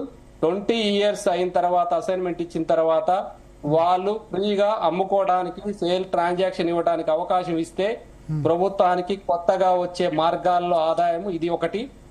రెండోది కూడా ఇంటిగ్రేటెడ్ హౌసింగ్ స్కీమ్ ని ఎంప్లాయీస్ కి ఇంప్లిమెంటేషన్ చేయమని అడిగినాం. దీని ద్వారా కూడా 50,000 కోట్లు ప్రభుత్వానికి రాబోతున్నాయి. మీరు చెప్పిన దాన్ని ఇంప్లిమెంట్ చేస్తే వస్తాయి, కానీ ఇమ్మీడియట్ గా రావు కదా. అదే భరత్ గారు, ఇమీడియట్లీ రావు, కానీ ఇదొక ప్రొజెక్షన్ ఇచ్చినప్పుడు నీకు మన ప్రభుత్వం నుంచి ప్రొజెక్షన్ తీసుకొని వెళ్తే ఏ బ్యాంక్ అయినా కూడా మనకు ఆదాయ మార్గాలు ఉన్నప్పుడు లోన్ పుడుతుంది. ఆదాయ మార్గాల లోన్ వచ్చినప్పుడు ఆ లోన్ పుట్టలేదని అన్నారు. ఒక మార్గం ఉంటది. ముఖ్యమంత్రి అన్నది మాకు ఆదాయం కూడా లోన్ కూడా అప్పు కూడా పుట్టట్లేదని, అప్పు తీర్చడానికి మార్గాలు ఉండాలి. లచ్చిరెడ్డి గారు, మా Zee Telugu news police awards లోనే ముఖ్యమంత్రి అన్నారు అప్పు పుట్టట్లేదు, బ్యాంకులో ఇవ్వట్లేదు. ఇక్కడ మీరు లైన్ కి వచ్చారు. అప్పు పుట్టట్లేదంటే అప్పు తీర్చే మార్గాలు కూడా చూపించాలి కదా మనం. అది మొన్ననే అప్పు మార్గాలు కూడా చూపించాలి. అప్పు మార్గాలు చూపించినప్పుడే ఖచ్చితంగా ప్రభుత్వం కూడా సానుకూలంగా ఉంది. ఎందుకంటే ఈ నిర్ణయాలు కనుక తీసుకుంటే ప్రభుత్వ ఉద్యోగస్తులకే కాదు, కొత్తగా ఇంకా ఇంప్లిమెంటేషన్, కొత్త స్కీములు కూడా ఇంప్లిమెంటేషన్ చేసుకోవడానికి అవకాశం ఉంది. ఓకే ఓకే జగదీశ్వర్ గారు, భరత్ గారు, యా భరత్ గారు చెప్పండి. యా ఇప్పుడు ఇందాక లక్ష్మీ గారు చెప్పిన విషయాలు చాలా మంచి చక్కగా చెప్పారు. కానీ ల్యాండ్ అమ్మడం, భూమి అమ్మడం అనేది లాస్ట్ రిసోర్ట్ గా పెట్టుకోవాలంటే ప్రభుత్వము మెయిన్ గా ఏంటంటే మన హ్యూమన్ రిసోర్సెస్ ని కంప్లీట్ గా ఉపయోగించుకోవాలా. వెరీ సింపుల్ లాజిక్ ఏంటంటే మన బడ్జెట్ రూపొందించేటప్పుడు ఏ రంగాల్లో ఎక్కువ మోతాదుల బడ్జెట్ అలొకేట్ చేస్తే అభివృద్ధి చెందుతుంది, దానివల్ల ఉద్యోగ కల్పన అవుతుంది, దానివల్ల జీవన ప్రమాణం పెరుగుతుంది, ప్రజల ఆర్థిక పరిస్థితి మెరుగుపడుతుంది. బేసిక్ థింగ్ ఈజ్ మన whether it is our state or entire country, గ్రామీణ ఆర్థిక పరిస్థితిని బలపరిస్తే బ్రహ్మాండమైన ఎకనామీ డెవలప్ అవుతుందండి. వ్యవసాయ రంగంలో మీకు తెలుసా భరత్ గారు, 47% of the work force is in agriculture మన ఇండియాలో. ఇట్లాంటి అంటే అగ్రికల్చర్, హెల్త్, ఎడ్యుకేషన్. సరే ఇవన్నీ లాంగ్ టర్మ్ అండి. ఇప్పుడు ఉద్యోగుల సమస్యలు తీర్చేవి కాదు. ఎందుకంటే ఇప్పుడు ఉద్యోగులే ఇప్పటికిప్పుడు 8-9 వేల కోట్ల బకాయిలు కావాలి రిటైర్మెంట్ బెనిఫిట్స్ ఇవ్వడానికే. డిఏలు ఇవ్వడానికి ఇప్పుడు డిఏ నెలకి ఎంత భారం పడుతుంది? ఉద్యోగాలు అంటే ఏంటి? ప్రభుత్వ పథకాలను ప్రజలకు చేరవేసే ఒక మీడియా. శ్రీనివాసరావు గారు, ఇప్పుడు ఒక డిఏ ఇస్తే ఎంత మంత్లీ? 8,000 కోట్లు కాదు ఎంప్లాయీస్ కి మొత్తం డ్యూస్ ఉన్నది. ఈ రోజుకి 11,000 కోట్లు వర్కింగ్ ఎంప్లాయీస్ కి, పెన్షనర్స్ కలిపి 11,000 నెట్ డ్యూస్ ఉన్నాయి. ఇవి కాకుండానే సిపిఎస్ ఎంప్లాయీస్ కి ప్రభుత్వం నుంచి ఇవ్వాల్సిన కాంట్రిబ్యూషన్ 3,000 కోట్లు, అంటే 14,000 కోట్లు. అది నెట్ ఈ రోజు ఇవ్వాల్సిన అమౌంట్ 14,000 కోట్లు. అది కాకుండానే ఒక డిఏ 3%. హలో, ఎవరు? విఠల్ గారా? చెప్పండి విఠల్ గారు. అంటే మా శ్రీనివాసరావు, జగదీష్ గారు మాట్లాడడానికి నేను కంటిన్యూ చేస్తా ఉన్నాను. ఇప్పుడు శ్రీనివాస్ గారు చెప్పినట్టు 11,000 కోట్లు బకాయిలు ఉన్నాయి రిటైర్ అయిన ఎంప్లాయీస్ కి. ఒక్క సెకండ్. ఈ 11,000 ప్లస్ 3 14,000 కాకుండానే మనకి డిఏలు 5 డిఏలు అంటే సుమారుగా ఇప్పటికే 15.45 ఉంది. 6 డిఏ 16 వేసుకున్న 1% డిఏ ఈక్వల్ టు 300 crores. అది మనకి పడేది అంటే సుమారు 4,500 కోట్లు. శ్రీనివాస్ అన్న దాని మీదనే కొద్ది వివరణ ఇస్తుంది. ఇది కూడా రాంగ్ మెసేజ్ వస్తుంది అని నేను భరత్ అన్న ఇంటర్వ్యూ అయినా అన్న. ఇప్పుడు ఈ 11-12 కోట్ల రూపాయలు కేవలం రిటైర్ అయిన పెన్షనరీ బెనిఫిట్స్ అంటే ఇది ఒక్కొక్కరికి, అంటే ముఖ్యమంత్రి గారు ఒక సందర్భం మాట్లా ఒక అటెండర్ రిటైర్ అయినా 50 లక్షలు ఇవ్వాలని రిటైర్మెంట్ బెనిఫిట్. కానీ ఇందులో వివరణ ఏంటంటే భరత్ అన్న, ఇది కూడా రాంగ్ మెసేజ్ వస్తుంది. అంటే రిటైర్ అయ్యేటప్పుడు 50 లక్షలు పచ్చి వాళ్ళ ఉద్యోగులకి ఇంటికి పోతే కూడా ఇది ఇందులో వివరణ ఏంటంటే వాళ్ళు 30-35 సంవత్సరాలు వాళ్ళు సర్వీస్ చేసిన తర్వాత నెల వాళ్ళు దాచుకున్న డబ్బు వాళ్ళకి ఇంట్రెస్ట్. అది సేవింగ్స్ అన్న. దాంట్లో ఇచ్చేది జీపీఎఫ్, గ్రాట్యుటీ ఒకటి ఇవ్వాలి అంతే కదా? గ్రాట్యుటీ ఒకటి, జీపీఎఫ్ అండ్ గ్రాంటిటీ ఇవి రెండు. ఇప్పుడు జీపీఎఫ్ అంటే బ్యాంకులో పెట్టుకుంటే కూడా వస్తుంది. కాకపోతే గవర్నమెంట్ ఒక బైండింగ్ రూల్ ఏంటంటే PF rules, provident fund rules ని అప్లై చేయాలి. కాబట్టి నెల ఉద్యోగుల జీతాల నుంచి కట్ చేసి అది ఇంట్రెస్ట్ తో కలిసి ఇచ్చే అమౌంట్ అది. ఇప్పుడు ఇవాళ బకాయిలు ఉన్నది కూడా ఉద్యోగులకు సంబంధించినటువంటి వాళ్ళ డిపాజిట్స్. అవి తిరిగి బాధ్యత ప్రభుత్వం. జీపీఎఫ్ కూడా ప్రైవేట్ బ్యాంకులు అయితే డబుల్ వస్తుంది. ఎగ్జాక్ట్లీ. అది ఇప్పుడు ఏమనుకుంటారంటే బయట వాళ్ళ ఉద్యోగులకు తెలిసింది, బయట వాళ్ళకి ఏమనుకుంటారంటే రిటైర్ అయిన అటెండర్ కూడా 50 లక్షలు ప్రభుత్వం ఇవ్వాలన్నా, సర్వీస్ ఉండగా 1,00,000 రూపాయలు ఇవ్వాలి, రిటైర్ అప్పుడు కూడా ఇంకో 50 లక్షలు ఇచ్చి పంపాలన్నా అనేటువంటి రాంగ్ మెసేజ్ పోతుంది. వాళ్ళ సేవింగ్స్ అవి జీవితకాలం పనిచేసినందుకు సంబంధించిన సేవింగ్స్, ఇంట్రెస్ట్ ఆ ప్రభుత్వం సాధారణంగా జీపీఎఫ్ ఫండ్స్ ను వాడుకుంటుంటది. ప్రభుత్వం ఉన్నటువంటి లోన్లలో కూడా, అప్పులలో కూడా జీపీఎఫ్ కూడా ఒక అప్పే ప్రభుత్వానికి సంబంధించి. ఉద్యోగుల డబ్బు వాళ్ళ డబ్బు వాళ్ళకి చెల్లించాలన్న బాధ్యత ప్రభుత్వం పైన. అదే బకాయిలు ఇవి. ఓకే, ఇది ఒకటే కదా ఎట్లన్నా. దీంతో పాటుగా మనకు ఓన్లీ డిఏలు 5 డిఏలకు సంబంధించిన 16% కాకుండా పిఆర్సి గత ప్రభుత్వం 5% ఫిట్మెంట్ ఇచ్చింది, మనం 51% అడుగుతున్నాం. తక్కువలో తక్కువ ఇచ్చినా 40% ఇవ్వాలి. 1% equal to 300 crores. Health cards present health cards కూడా హెల్త్ కార్డ్స్ కి మనం లేదు 1% అన్నాం. గవర్నమెంట్ కూడా ఎంతో కొంత కాంట్రిబ్యూట్ చేయాలి. ఇవన్నీ జూలై 23 నుంచి పెండింగ్ ఉన్న పిఆర్సీని కూడా ప్రభుత్వం ఇంప్లిమెంట్ చేయాల్సి వస్తుంది. అవునండి, టోటల్ గా 25 crores వరకు ఉంటేనే ఎంప్లాయీస్ ఇవన్నీ డిమాండ్స్ కావు. ఎంప్లాయీస్ కి కాన్స్టిట్యూషనల్ రైట్స్, ఎంప్లాయీస్ సేవింగ్స్, వాళ్ళ హక్కులు. కరెక్ట్, వాళ్ళ సేవింగ్స్ వాళ్ళు ఇది కొంతమంది కొన్ని ప్రజా సంఘాలు, కొన్ని రాజకీయ పార్టీలు, కొంతమంది ప్రజలకు కూడా మీడియా ద్వారా ఏంది ఎంప్లాయీస్ కి 20 లక్షలు, 30 లక్షలు, 40 లక్షలు ఎందుకు ఇవ్వాలి, ఇన్ని వేల కోట్లు పెండింగ్. ఇవి గతంలో ఎప్పటికప్పుడు రిటైర్ అయిన నెక్స్ట్ డే వచ్చాయి.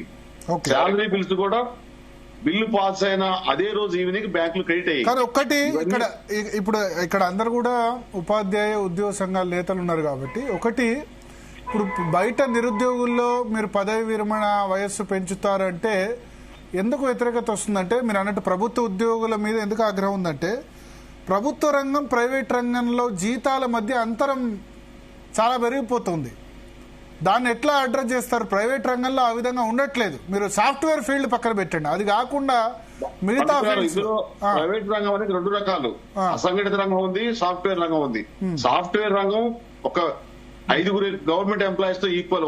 అందుకని సాఫ్ట్వేర్ ఒకటి పక్కన పెట్టండి, సాఫ్ట్వేర్ లో అందరు లేరు కదా. అసంఘటిత రంగం మీరు ఏదైనా చూడండి, ఫార్మా అయినా ఫైనాన్స్ అయినా వేరే అయినా జీతాలు తక్కువ ఉంటాయి. ప్రైవేట్ ఉద్యోగులు ప్రభుత్వ ఉద్యోగులకు మధ్య అంతరం చాలా ఎక్కువ ఉంటుంది. దానివల్ల ఇప్పుడు సోషల్ మీడియాలో కానీ దానిలో కానీ మీ మీద సమాజంలో అంటారు కదా, ట్రోల్ అవుతుంది. దాన్ని ఎట్లా అడ్రస్ చేస్తారు? అది శాలరీ వ్యత్యాసం కూడా కాదు, ఒక రకమైన ప్రభుత్వ ఉద్యోగానికి జలసి ఉంటుంది. భరత్ గారు చెప్పండి. రావు గారు మీరు అన్నట్టు ఈ జలసి పోవాలంటే నిరుద్యోగ వృత్తి కూడా ఇవ్వాల్సిందే. ఇప్పుడు మన సుమారు అఫీషియల్ గా మళ్ళా నిరుద్యోగ వృత్తి అదొక ఉచితం, ఇక ఉచితం కాదు, అది కూడా ఉచితం, అదో ఉచితం. బాధ్యత అండి. ఉద్యోగం చదువుకున్న వాళ్ళకు ఉద్యోగం ఇవ్వడం అనేది బాధ్యత. ఉద్యోగం ఇవ్వనప్పుడు నిరుద్యోగ వృత్తి ఇవ్వాలా? విఠల్ గారు ఏదో చెప్తున్నారు. మీకు నిరుద్యోగ వృత్తి ఎంత అవుతుందండి? అఫీషియల్ గా 8 lakhs అన్ఎంప్లాయిడ్ ఉన్నారు. జలసీ కాకుండా 5,000 కోట్లు అవుతుందండి. పెట్టుబడి పెడితేనే ఒక్క నిమిషం విఠల్ గారు మీకు ఇస్తాను అవకాశం. విఠల్ గారు, ఉద్యోగస్తులకు జీతాలు ఇవ్వకపోతే నీకు వ్యవస్థ కుప్పకూలిపోతుంది. వ్యవస్థ జీతాలు ఇవ్వడం కాదు, జీతాల్లో అంతరం. నేనది ప్రభుత్వ ప్రైవేట్ ఉద్యోగుల జీతాల మధ్య అంతరం ఎక్కువ ఉండడం వల్ల జలసీ వస్తుంది అంటున్నాను. భరత్ గారు ఒక నిమిషము. ఇక్కడ ప్రైవేటు ప్రభుత్వ ఉద్యోగుల మధ్య వేతనం అనేది అంతరం ఉండకూడదు. ఎందుకంటే ఉద్యోగిగా ఈవెన్ ఒక ప్రైవేట్ స్కూల్ ఉన్నా గవర్నమెంట్ స్కూల్ ఉన్నా దానికి సంబంధించిన రికగ్నేషన్ దగ్గర నుంచి రూల్స్ రెగ్యులేషన్స్ అన్ని కూడా ఒకే జీవోలో ఉంటాయి. గవర్నమెంట్ టీచర్ కి ఎంత శాలరీ ఇస్తారో ప్రైవేట్ టీచర్ కూడా అంతే శాలరీ ఇవ్వాలి. లేదు కదా, దానిలో కనీసం 1/3 లేదు కదా. ప్రైవేట్ ఇప్పుడు ప్రైవేట్ స్కూల్లో ఫీజులేమో ఎక్కువ ఉన్నాయి, టీచర్ల శాలరీస్ ఏమో దానిలో ప్రభుత్వ ఉద్యోగుల శాలరీస్ లో 1/3, 1/4 కూడా లేవు. యాక్సెప్టెడా? భరతన్న నేను అదే అయితే ఒక్క నిమిషం విఠల్ గారు చాలాసేపు ఏదో చెప్పాలనుకుంటారు. విఠల్ గారు చెప్పండి. అదే మీరు అడిగిన ప్రశ్నకి మన మిత్రులందరూ కూడా క్లారిఫై చేస్తున్నారు. నా ఉద్దేశం ఏంటంటే ఇప్పుడు ఉన్నటువంటి ఉద్యోగుల జీతాలు అంటే ఎవరైనా ఏ క్యాడర్ జీతాలని 20-30 సంవత్సరాలు చేసిన సర్వీస్ తర్వాత ఈ జీతాలు కనిపిస్తాయి. కొత్తగా టీచర్ అపాయింట్ అయ్యింది అనుకో భరత్ అన్న, కొత్త టీచర్ కి ఎంత ఉంటది? 30,000 40,000 ఉంటది. ఇప్పుడున్న బేసిక్ చూసుకుంటే 40 ఆ రేంజ్ లో ఉంటది. కొత్తగా అపాయింట్ అయిన ఆర్డీఓకి అంటే గ్రూప్ 1 ఆఫీసరే, ఆర్డీఓ కూడా 70-75,000 ఉంటది. కొత్తగా నియమించిన డాక్టర్ కూడా 50-60,000 ఉంటాయి. గ్రూప్ 1 క్యాడరే. కొత్తగా అపాయింట్ అయినటువంటి జూనియర్ అసిస్టెంట్ కావచ్చు, అసిస్టెంట్ సెక్షన్ ఒక 40,000-50,000 ఉంటుంది. సో ప్రైవేట్ లకు డెఫినెట్ గా ఉంది. ప్రైవేట్ కంపెనీలలో కొత్తగా అపాయింట్ అయిన టీచర్ కు మీరు గ్రామీణ ప్రాంతాల్లో అదే గ్రామీణ ప్రాంతాల్లో పనిచేసే వాళ్ళకు 10-12,000 కూడా ఇవ్వట్లేదు. ఇక్కడ 35,000-40,000 అంతరం చాలా ఉండేసరికి సమాజంలో ఈర్ష్య, అసూయ. అదే చెప్తున్నా. ఇప్పుడు హైదరాబాద్ లో పనిచేసే టీచర్ గానీ, లెక్చరర్ గానీ, లేకపోతే ప్రభుత్వ ఉద్యోగి గానీ ఇక్కడ డిఏ వేరు ఉంటది. హైదరాబాద్ డిఏ వేరు. అవును. గ్రామీణ ప్రాంతాల్లో డిఆర్ఎస్ అలవెన్స్ 10% ఉంటది. అక్కడికి పోయేసరికి తగ్గిపోతుంది. హెచ్ఆర్ఏ అనే రేట్స్ డిఫరెంట్ ఉంటాయి అర్బన్ కు, సెమీ అర్బన్ కి. అయినా సరే చాలా అంతరం ఉంది అంటున్నా ప్రభుత్వ టీచర్లు ప్రైవేట్ టీచర్ల మధ్య. ఇప్పుడు ప్రభుత్వం ఏం చేస్తుంది అంటే అట్లీస్ట్ హాఫ్ కూడా లేదు, 1/3 1/4 ఉంది. నేను అదే చెప్తున్నా భరత్ అన్న. ప్రభుత్వము విద్యాశాఖ ఏం చేస్తుంది, నువ్వు లక్షల రూపాయలు ఫీజు వసూలుకి ఏమో నువ్వు పర్మిషన్ ఇస్తావు, మరి ప్రైవేట్ టీచర్ కి శాలరీ పేమెంట్ చేసే విషయంలో ఎందుకు రెగ్యులేషన్ తేలేదు? తీసుకురావాలి కదా ఆన్ పార్ విత్ గవర్నమెంట్. నాకు తెలిసి రూల్ ఏదో ఉంది, స్కూల్ ఫీజుల్లో 50% ఉద్యోగుల జీతాలకు ఖర్చు పెట్టాలని రూల్ ఉంది. కానీ ఎవరు పాటిస్తున్నారు? మరి పాటించాల్సింది ఇప్పుడు మీ డిఓలే, మీ ప్రభుత్వ ఎంప్లాయీస్ కదా. DO is also employee. అది చేయాల్సింది, ఎన్ఫోర్స్ చేయాల్సింది ఎవరు? డిఓ కదా, ఎడ్యుకేషన్ డిపార్ట్మెంట్. తర్వాత పైన ప్రిన్సిపల్ సెక్రటరీ, తర్వాత పూల రవీందర్ గారు చెప్పాలి దీని మీద. ఎందుకంటే పూల రవీందర్ గారు ప్రభుత్వ ప్రైవేట్ టీచర్స్ ఇద్దరు రిప్రజెంట్ చేస్తున్నారు కాబట్టి చెప్పాలి. రవీందర్ గారు, పూల రవీందర్ గారు ఉన్నారా? పూల రవీందర్ గారు సారీ శ్రీపాల్ రెడ్డి గారు శ్రీపాల్ రెడ్డి గారు మీరు చెప్పాలి సార్. భరత్ గారు, అయితే ఇక్కడ ప్రైవేట్ స్కూల్ టీచర్ కూడా గవర్నమెంట్ టీచర్ తో సమానంగా వేతనం ఇవ్వాలి. అవే ఉత్తర్వులు, ఒకే ఉత్తర్వు ఇద్దరికి కూడా ఉన్నవి. కానీ ఇక్కడ ఇంప్లిమెంటేషన్ లో తేడా వస్తుంది. వాళ్ళు ఏం చేస్తున్నారు ఇవాళ మేనేజ్మెంట్స్, ఈ మేనేజ్మెంట్స్ ఏం చేస్తున్నారు అంటే ఇవాళ మొత్తం బేసిక్ పే తో సహా ఉద్యోగికి చెల్లించినట్టుగా అకౌంట్స్ లో చూపిస్తూ అతనికి ఇచ్చేది మాత్రం తక్కువ అమౌంట్ ఇస్తా ఉన్నారు. కాబట్టి ఇది అమలులో లోపమే కానీ యాక్చువల్ గా వేతనాలు అనేది ఇంప్లిమెంట్ చేయాల్సింది మళ్ళీ ప్రభుత్వ ఉద్యోగులే కదా. అక్కడ డిఓలు లేకపోతే ఎంఈఓలు వీళ్ళే కదా చూడాల్సింది. ప్రభుత్వం అంటే అందరు ఉంటారు, ఇంక్లూడింగ్ మినిస్టర్. నేను ఎంప్లాయీస్ సజెస్ట్ చేస్తాను. ఎందుకంటే ఇప్పుడు ఇక్కడ ఎంప్లాయీస్ డిఏ అంటే అందరూ ఉంటారు. ఎంప్లాయీస్ డిఏ అంటే చాలా మంది కామెంట్ పెడుతున్నారు. ఏంటంటే ఒకటి 2-3 రకాల కామెంట్స్ నాకు వస్తున్నాయి. ఏంటంటే నిరుద్యోగుల నుంచి ఇంకేంటి జీతాలు పెంచుకుంటారని ఒకళ్ళు, తర్వాత రెండో రకాలు. అటువంటి జలసీ రావద్దంటే ప్రభుత్వ ప్రైవేటు ఉద్యోగుల మధ్య అంతరం తగ్గాలి ఎంప్లాయ్మెంట్ లో. అదే దానిలో అట్లీస్ట్ 50% తీసుకురండి. మీరు సమానం కాదు, 50%. ఇప్పుడు నిరుద్యోగి అంటే భరత్ గారు ఒక్క నిమిషం. నిరుద్యోగి అంటే తాను లైఫ్ మొత్తం నిరుద్యోగిగానే ఉండడు, ఏదో ఒక రోజు ఉద్యోగంలోకి రావాల్సిందే కదా. ఉద్యోగే కదా. నేను అది గవర్నమెంట్ ఎంప్లాయ్మెంట్ లోకి రాలేడు. ఏదైనా సరే గవర్నమెంటే కావచ్చు, రాలేకపోతే కానీ రావాలనే ప్రయత్నం అయితే కొనసాగుతూనే ఉంటుంది. ఒక్కరు కూడా గవర్నమెంట్ ఎంప్లాయ్ కావాలనుకుంటారు కదా. నేను నిరుద్యోగం సరే, తక్కువ శాతం ఉండడం వల్ల అందరికి రావేమో గానీ ప్రైవేట్ ఉద్యోగులు అంటున్నారు. ఇక్కడ నేను చెప్తున్నది అదే, ప్రైవేట్ ఏ ఉద్యోగం అయినా సరే, ప్రైవేట్ ఇవాళ ప్రైవేట్ ఉద్యోగం రేపు అతను గవర్నమెంట్ ఉద్యోగం అవుతాడు కదా. అందరు కారు కదా, కావాలని కోరుకుంటాడు. 1-2% కోరుకుంటూ మంచిదే కానీ సాధ్యం కాదు. 1-2% కూడా కారు శ్రీపాల్ రెడ్డి గారు, 1-2% కూడా కారు. భారత్ గారు ఎందుకంటే ఇప్పుడు లచ్చిరెడ్డి గారు ఏదో చెప్పాలి, వాళ్ళు విమర్శ అంటే లచ్చిరెడ్డి గారు ఏదో చెప్పాలనుకుంటారు, చెప్పండి. భరత్ గారు, మనము క్వశ్చన్ వేస్తున్నాం గానీ సొల్యూషన్ రావట్లేదు. మీరు చెప్పాలి. అందరూ మేధావులే, మీరు కూడా మేధావి, అందులో సలహాలు ఇచ్చి నేనే చెప్తున్నాను. అందుకనే క్వశ్చన్ ఆన్సర్ ఏంటంటే ప్రభుత్వ ప్రైవేట్ ఎంప్లాయీస్ మధ్య వేతనాల్లో అంతరం గనక తగ్గితే నిరుద్యోగుల మీద లేదా చుట్టుపక్కల వాళ్ళ మీద ప్రభుత్వ ఉద్యోగుల జలసీ అనేది తగ్గుతుంది. ఎందుకంటే నేను చెప్తున్నా, నేను ప్రభుత్వ ఉద్యోగి కుమారుణ్ణే, పెన్షనర్ కుమారుణ్ణి. చట్టాలలో నేను పెన్షనర్ కుమారుణ్ణి. మా తండ్రి కూడా ప్రభుత్వ ఉద్యోగం చేసి రిటైర్ అయినారు. కానీ మా తండ్రి సమయంలో ఇంత జీతాలు లేవు. అండ్ 2017లో రిటైర్ ఆ అయ్యారు. రోజుల పరిస్థితులు వేరు, ఈ రోజు పరిస్థితులు వేరు. భరత్ గారు మీకు తెలిసిన ఆయన 43% పిఆర్సీ వచ్చిన 2 years లోనే రిటైర్ అయిపోయారు ఆయన. సో చెప్తున్నా అట్లా. ఇక్కడ భరత్ గారు ఒక ఉద్యోగస్తుడు అతను సర్వీస్ మొత్తం కూడా కలుపుకున్నా కూడా ఒక 200 గజాలు కొనలేని పరిస్థితి ఈ రోజు ఉన్న పరిస్థితి మీకు తెలుసు. దాన్ని మనం క్యాలిక్యులేషన్ ఆ రోజుకి ఈ రోజు ఎప్పుడు కూడా చూడొద్దు. ఎందుకంటే ఆ రోజు మీరు ఉన్న పరిస్థితులు, రేట్లు, కాలమానం ప్రకారం ఈ రోజుకి చాలా తేడా ఉంది. మీరు అంటున్నారు ఇందాక ప్రైవేట్ కి ఇంపార్టెంట్. డిగ్రీ కంప్లీట్ అయిన వాళ్ళు ఇప్పుడు మీరు అప్పర్ ఏజ్ 20 ఎంతమంది నిరుద్యోగులు బయటకు వస్తారు అనేది సంవత్సరానికి 20 నుంచి 40 సంవత్సరాల మధ్య ఈజీగా 20 లక్షల మంది వెళ్తారు. సంవత్సరానికి 3 లక్షల మంది గ్రాడ్యుయేట్స్ అవుతున్నారు. సంవత్సరానికి మంది గ్రాడ్యుయేట్స్ అవుతున్నారు. అయిన వాళ్ళు ఏ క్రైటీరియాలో ఎంత మందిని తీసుకుంటే మనం అవుతుందో ఒక్కసారి దాన్ని మనం ఒక డెఫినేషన్ తీసుకొని ముందుకెళ్తే అది సార్ చెప్పినట్టు ఇవ్వడం అనేది ఇంపార్టెంట్. దాన్ని ఇంప్లిమెంటేషన్ చేయడానికి మార్గాలు వస్తే ఆటోమేటిక్ గా ఇంప్లిమెంటేషన్ ఈజీ అవుతుందని నేను అనుకుంటున్నా. లచ్చిరెడ్డి గారు ఇప్పుడు చర్చ నడుస్తుంటే చాలా కామెంట్స్ పెడుతున్నారు. ఎంప్లాయీస్ భరత్ గారు ఎంప్లాయీస్ యూనియన్ ఫెయిల్యూర్ అని పెడుతున్నారు. ఎందుకు ఉద్యోగులు ఎంప్లాయీస్ యూనియన్స్ ఎప్పుడు కూడా డెఫినెట్లీ భరత్ గారు ఫెయిలే కదా. ఇప్పుడు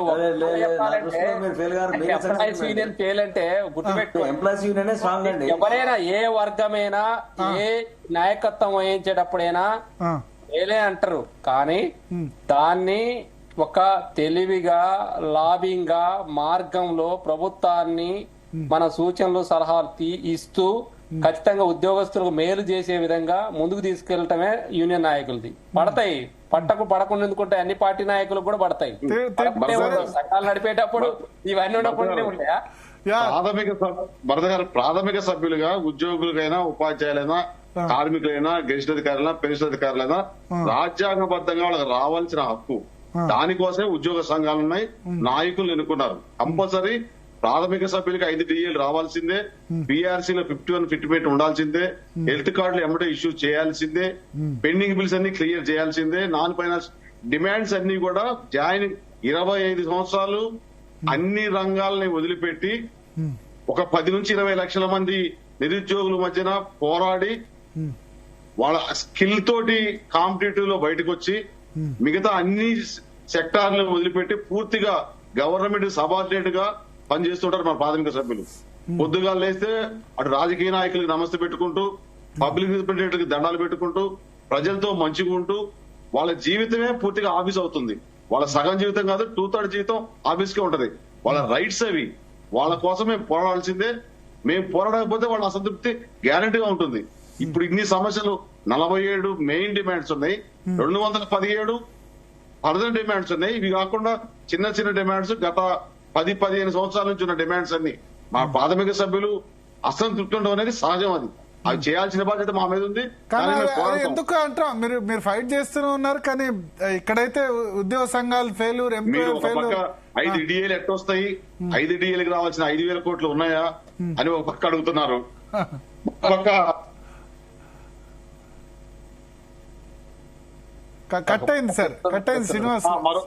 మరో పక్క ఇప్పుడు చూస్తున్నారు కదా మీరు, బిఎన్ రావు గారు పెద్ద మనుషులు విశ్లేషకులు పిలిపించారు.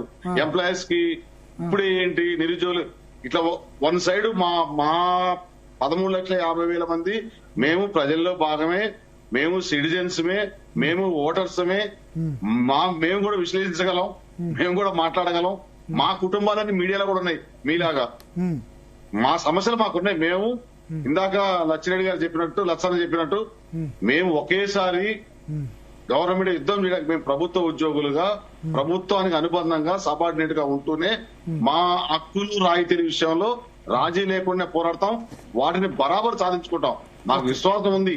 ఇస్తారని ఇవ్వకపోతే ఏం చేయాలో కూడా మాకు తెలంగాణని సాధించుకునే దాంట్లో ముందు భాగంలో ఉన్న ఉద్యమంలో ఇది పెద్ద కష్టం కాదు. మాకు వ్యూహాలు, ఎత్తుగడలు, ఎట్లా కార్యాచరణ చేయాలి అని మాకు తెలుసు. కానీ మా ప్రాథమిక సభ్యులకి ఇవన్నీ అవసరం లేదు కదా. వాళ్ళు మమ్మల్ని నాయకులుగా గుర్తించారు కాబట్టి చేయాల్సిన బాధ్యత మాకు ఉంటుంది. ఆ సందర్భంలో విమర్శించిన విమర్శలు అనేది మనము తీసుకోవాలి, స్వీకరించాలి. విమర్శలతో పాటు వాళ్ళకి ఫలాలు కూడా ఎట్లా అందాలో కూడా మార్గాలను మనం అన్వేషిస్తున్నాం. రెండోది భరత్ గారు, మనం అద్భుతంగా ప్రభుత్వం మంచి చేసింది, చెడు చేసింది ఉద్యోగస్తులకు ఒక్క విషయం మనం ఆలోచించాలి. ఎందుకంటే నిరుద్యోగులకు కూడా మంచి జరిగింది. మా డిపార్ట్మెంట్ తీసుకోండి మీరు, 11,000 ఉద్యోగాలు కొత్తగా క్రియేట్ చేయబడ్డాయి. ఈ రోజు 11,000 ఉద్యోగాలు నిరుద్యోగులకు రాబోతున్నాయి. ఒకటి గ్రామ రెవెన్యూ అధికారులు 11,000 మంది ఉద్యోగాలు వస్తున్నాయంటే ప్రభుత్వం కొత్త ఉద్యోగాలు ఇచ్చినట్టే లెక్క. నిరుద్యోగులకు, మీరు ఇందాక నిరుద్యోగుల గురించి మాట్లాడిన విధానానికి వచ్చినప్పుడు, రెండోది ప్రభుత్వము చాలా మార్గాలని ఒక స్నేహపూర్వకంగా మా నుంచి సలహాలు తీసుకుంటుంది. ఎందుకంటే మీరు అన్నారు ఇందాక, ప్రభుత్వము మళ్ళా మీరు ప్రభుత్వానికి ఏం సూచనలు చేస్తున్నారు, ఏ రకంగా ముందుకెళ్తే అనే దాంట్లో ఇప్పుడు మార్గాలు ఉన్నాయి. ఒకటి ఈహెచ్ఎస్ స్కీమ్ ఇంప్లిమెంటేషన్ చేస్తే హెల్త్ క్యాష్లెస్ ట్రీట్మెంట్ ఎంప్లాయీస్ నుంచే మేము కాంట్రిబ్యూషన్ వేస్తా అన్నాం. అంటే ప్రభుత్వం ఈ రోజు ఇవ్వబోయే ప్రకటనలో కూడా అదొక ఉండబోతుందని మేము అనుకుంటున్నాం. రెండోది చాలా మంచిది, ఇక్కడ మీరు మాట్లాడాలి. ఎందుకంటే రెండోది అవుట్ సోర్సింగ్ ఎంప్లాయీస్ విషయంలో ఒక మంచి నిర్ణయం తీసుకోబోతుంది. ఎందుకంటే దాదాపుగా 3 లక్షల మంది అవుట్ సోర్సింగ్ ఎంప్లాయీస్ ఉన్నారు. వాళ్ళకి కార్పొరేషన్ ఏర్పాటు చేయడానికి మార్గం అయింది. ఎందుకంటే ఏజెన్సీలకు పోతున్న డబ్బుల్ని అరికట్టి వాళ్ళకే ఎక్కువ వేతనాలు ఇవ్వాలనే మార్గంలో కూడా ప్రభుత్వం పోతుంది. కాబట్టి వాళ్ళ కుటుంబాలు కూడా 3 లక్షల కుటుంబాలకి, ఈ 13 లక్షల కుటుంబాలకి ఈహెచ్ఎస్ రూపంలో మార్గానికి ఒక అన్వేషణ రూపవుతుంది. అంటే ఉద్యోగస్తులకి 1 by 1 ఒకటి చేసుకుంటూ పోతుంది. కాబట్టి ఖచ్చితంగా మిగతావన్నీ కూడా ఒత్తిడి ఖచ్చితంగా ఉంటది ప్రభుత్వం మీద, ఒత్తిడి పెంచుతాం, ఖచ్చితంగా వాళ్ళకి ఆదాయ మార్గాలు వచ్చే రకంగా చూస్తాం. కాబట్టి ఏదేమైనా కూడా అన్ని విధాలుగా సహాయ సహకారాలు అందిస్తూనే ముందుకెళ్లేటట్టు ఉద్యోగ సంఘాలకు ఉండాలనేది మేము కూడా కోరుకుంటున్నాం. సో ఒక్కటి ఇక్కడ మీరు చెప్పారు, నిజంగా ఎంప్లాయీస్ కి నిన్న కూడా చెప్పాను నేను, హెల్త్ కార్డ్స్ పనిచేయట్లేదు, చాలా ఇబ్బందులు పడుతున్నారు ఎంప్లాయీస్ కానీ పెన్షనర్స్ కానీ. ఏ కార్పొరేట్ హాస్పిటల్ కూడా తీసుకోవట్లేదు. ప్రభుత్వం అర్జెంటుగా పరిష్కరించాలి. ఇంకా అసలు ప్రభుత్వ ఉద్యోగస్తులు పెన్షన్లు వాలంటరీగా మేము కొంత డబ్బులు ఇస్తాం అన్నప్పుడు అది గత ప్రభుత్వమే పరిష్కరించాల్సింది, ఎందుకు చేయలేదో తెలీదు. చేతిలో హెల్త్ కార్డ్స్ ఉన్నాయి, ఎవరికి ప్రభుత్వ ఉద్యోగులు కాబట్టి హెల్త్ ఇన్సూరెన్స్ చేర్చుకోవట్లేదు, ఆ కార్డ్స్ ఏమో పనిచేయట్లేదు. అది ఈ క్యాబినెట్లోనే కనుక వస్తే మాత్రం చాలా మంచి వార్త, దాన్ని స్వాగతించాలి.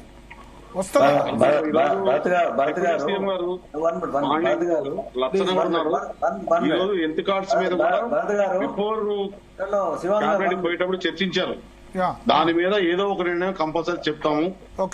మేము చెప్పినప్పుడు not only working employees 3.5 lakh, pensioner 3 lakh కాకుండా టోటల్ గా ఆల్ ఎంప్లాయీస్ కి దాన్ని వర్తింపజేయాలి. గవర్నమెంట్ ఆల్రెడీ 650 crores ఖర్చు పెడుతుంది రీఎంబర్స్మెంట్ కింద. మేము కొంత కాంట్రిబ్యూషన్ ఇస్తా ఉంటున్నాము, అది ఏదో రకంగా ఫైనల్ చేయాలన్నారు. ఈ రోజు కేబినెట్ లో డిసిషన్ తీసుకుంటామని మాకు సూచనప్రాయంగా డిప్యూటీ సీఎం గారు చెప్పారు. ఈ రోజు ఏదో చెప్తున్నారు. ఇప్పుడు ఉదాహరణకి ఈహెచ్ఎస్ అనేది కార్పొరేట్ హాస్పిటల్స్ లో పర్మిషన్ ఉన్నా కూడా వాళ్ళు చేయడం లేదు కదా. వాళ్ళ మీద కేసు వేస్తే ఇమీడియట్ గా వాళ్ళ హాస్పిటల్ లైసెన్స్ క్యాన్సిల్ చేయాలండి. That is only way. మనం చెక్స్ అండ్ కౌంటర్ చెక్స్ చేయాలండి. ప్రతిదీ కూడా గవర్నమెంట్ చేస్తారని అనుకోవడం సాధ్యం కాదు. ప్రెషర్ గ్రూప్స్ క్రియేట్ చేయాలా, చెక్స్ అండ్ కౌంటర్ చెక్స్ ఇట్లాంటివి చేయాలండి. దేవిప్రసాద్ గారు ఎంప్లాయీస్ హెల్త్ స్కీమ్ సంబంధించి ఏదో రాబోతుంది రిజల్ట్ అంటారు, హ్యాపీయా ఇస్తే కనుక? డెఫినెట్ గా అండి. అంటే ఒకటి అంటే ఎన్నికల ఉద్యోగ సంఘాలండి, మన దేవిప్రసాద్ గారు మాట్లాడుతున్నాం. దేవిప్రసాద్ గారిని అడిగారు. హలో, ఇప్పుడు భరత్ గారు అన్ని టీఎన్జిఓలు, టీజీఓలు, ఉపాధ్యాయ సంఘాలు అనేక మంది ఎన్నికల ముందు బహుశా నేను అనుకుంటా ఒక 6 నెలల ముందో 7 నెలల ముందో అందరు కూర్చొని అనేక సజెషన్స్ ఇచ్చారు. ఆ సజెషన్స్ అన్నిటినీ ఫ్రేమ్ చేసి ప్రభుత్వం ఒక జీవో తీసింది. అందులో ఏమైనా మార్పు కావాలని సూచిస్తే మళ్ళీ మార్పులు చేసుకోవచ్చు. మార్పులు చేసుకుని మొత్తంగా కూడా ప్రభుత్వం ఏదైతే మెడికల్ రియంబర్స్మెంట్ కు ఏడాది ఖర్చు పెడుతున్నదో దాదాపు ఒక 200 కోట్లు ఖర్చు పెడుతుంది అనుకోండి ఉదాహరణకి. 200 కోట్లు ఉద్యోగులు కాంట్రిబ్యూట్ చేయడానికి సిద్ధంగా ఉన్నారు. 50% ఉద్యోగులు, 50% గవర్నమెంట్ కాంట్రిబ్యూట్ చేస్తే ఈ డబ్బంతా కూడా ఒక ట్రస్ట్ లో ఉండాలి. మళ్ళీ ప్రభుత్వ ఖజాన్లో ఉంటే ఏమవుతుందంటే మళ్ళీ అవి విడుదల చేయడానికి టైం బట్టి మళ్ళీ ఇప్పట్లాగానే హాస్పిటల్ ఉద్యోగుల్ని వేధించేటువంటి అవకాశం ఉంటుంది.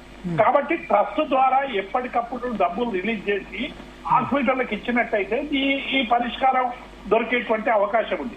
అయితే రెండవది కూడా ఉంది, ప్రభుత్వ ఆసుపత్రుల్ని బలోపేతం చేయాలి, ప్రభుత్వ ఆసుపత్రుల్లో కూడా వైద్యం తీసుకునేటువంటి చేయాలి, కార్పొరేట్లకే మీరు అందిస్తారా అని కూడా ఇటువంటి చర్చ కూడా బయట సమాజం నుంచి వస్తా ఉంది. కాబట్టి సైమల్టేనియస్ గా కూడా అటు గాంధీ గాని, ఉస్మానియా గాని, మిగతా హాస్పిటల్లో కూడా ఇప్పుడు నిమ్స్ లో ఒక ప్రత్యేకమైనటువంటి బ్లాక్ ఎట్లయితే ఏర్పాటు చేసిందో అన్నిట్లో కూడా ఉన్నప్పటికీ కూడా దాన్ని ఇంకా కొంత మెరుగుపరిచి అటువంటి బయట ఏమేమి వైద్యం దొరుకుతుందో ఆ వైద్యం దొరికే విధంగా ముఖ్యంగా విశ్వాసం ఇచ్చే రీతిలో వాటిని డెవలప్ చేయాల్సినటువంటి అవసరం ఉంది.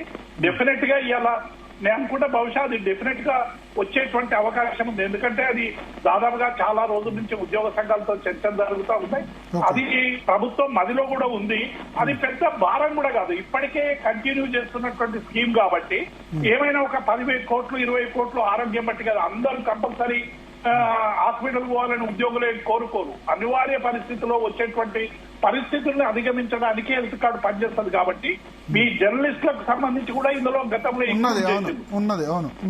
ఇద్దరు కలిపే ఆ రోజు అనుకున్నాం. ఇది వైఎస్ రాజశేఖర రెడ్డి జమానా నుండి చర్చలు జరిగి ఒకసారి దాన్ని ఇంప్లిమెంట్ చేసి వెల్నెస్ క్లినిక్లు పెట్టి రకరకాల ప్రయోజనాలు చేసినా ఉద్యోగులకు ఇంకా సంతృప్తికరమైనటువంటి ఫలితాలు ఇంకా రాలేదు. కాబట్టి ఇది ప్రాసెస్ లో తీసుకుపోవాలండి. ఒకటేసారి 100% సాటిస్ఫాక్షన్ అనేటువంటిది రాదు.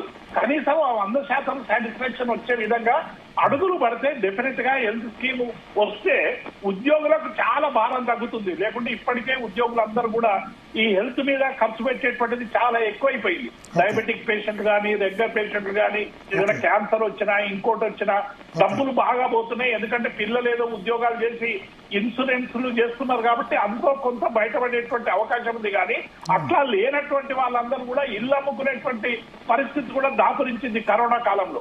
కాబట్టి ఇప్పటికైనా హెల్త్ కార్డ్ అనేటువంటిది మరి సూచన వచ్చిందని ఇంతకుముందే శ్రీనివాస్ అని చెప్తా ఉన్నాడు. కాబట్టి డెఫినెట్ గా ఆ సూచనకు అనుగుణంగా మరి వస్తుందని ఇంకా మిగతా ఏమేమి సూచనలు వచ్చినాయో మరి శ్రీనివాస్ చెప్తే దాని మీద కూడా మనం క్లారిటీగా మాట్లాడవచ్చు. Right, let us hope for the best.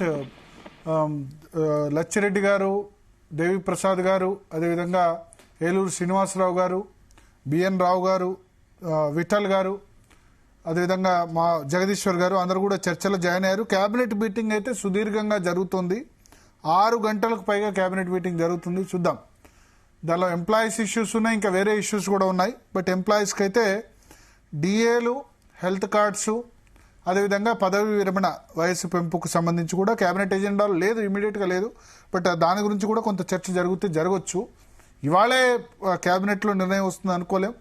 But of the రికార్డులో ఎజెండాలు లేకున్నా కూడా మంత్రులు వాళ్ళందరూ కూడా చర్చించే అవకాశం ఉంది. చూద్దాం. ఎంప్లాయీస్ అయితే కనీసం కొన్ని డిఏలైనా ఈసారి వస్తుంది, తమకు రావాలి అని కూడా వాళ్ళు కోరుకుంటారు. కనీసం 3 డిఏలైనా రావాలి, 2 వచ్చినా ఇప్పుడున్న పరిస్థితిలో హ్యాపీ అని అనుకుంటే పరిస్థితి. తర్వాత హెల్త్ కార్డ్స్ సంబంధించిన ఇష్యూస్ కూడా రిజాల్వ్ చేయాలని వాళ్ళంతా కూడా కోరుకుంటే పరిస్థితి.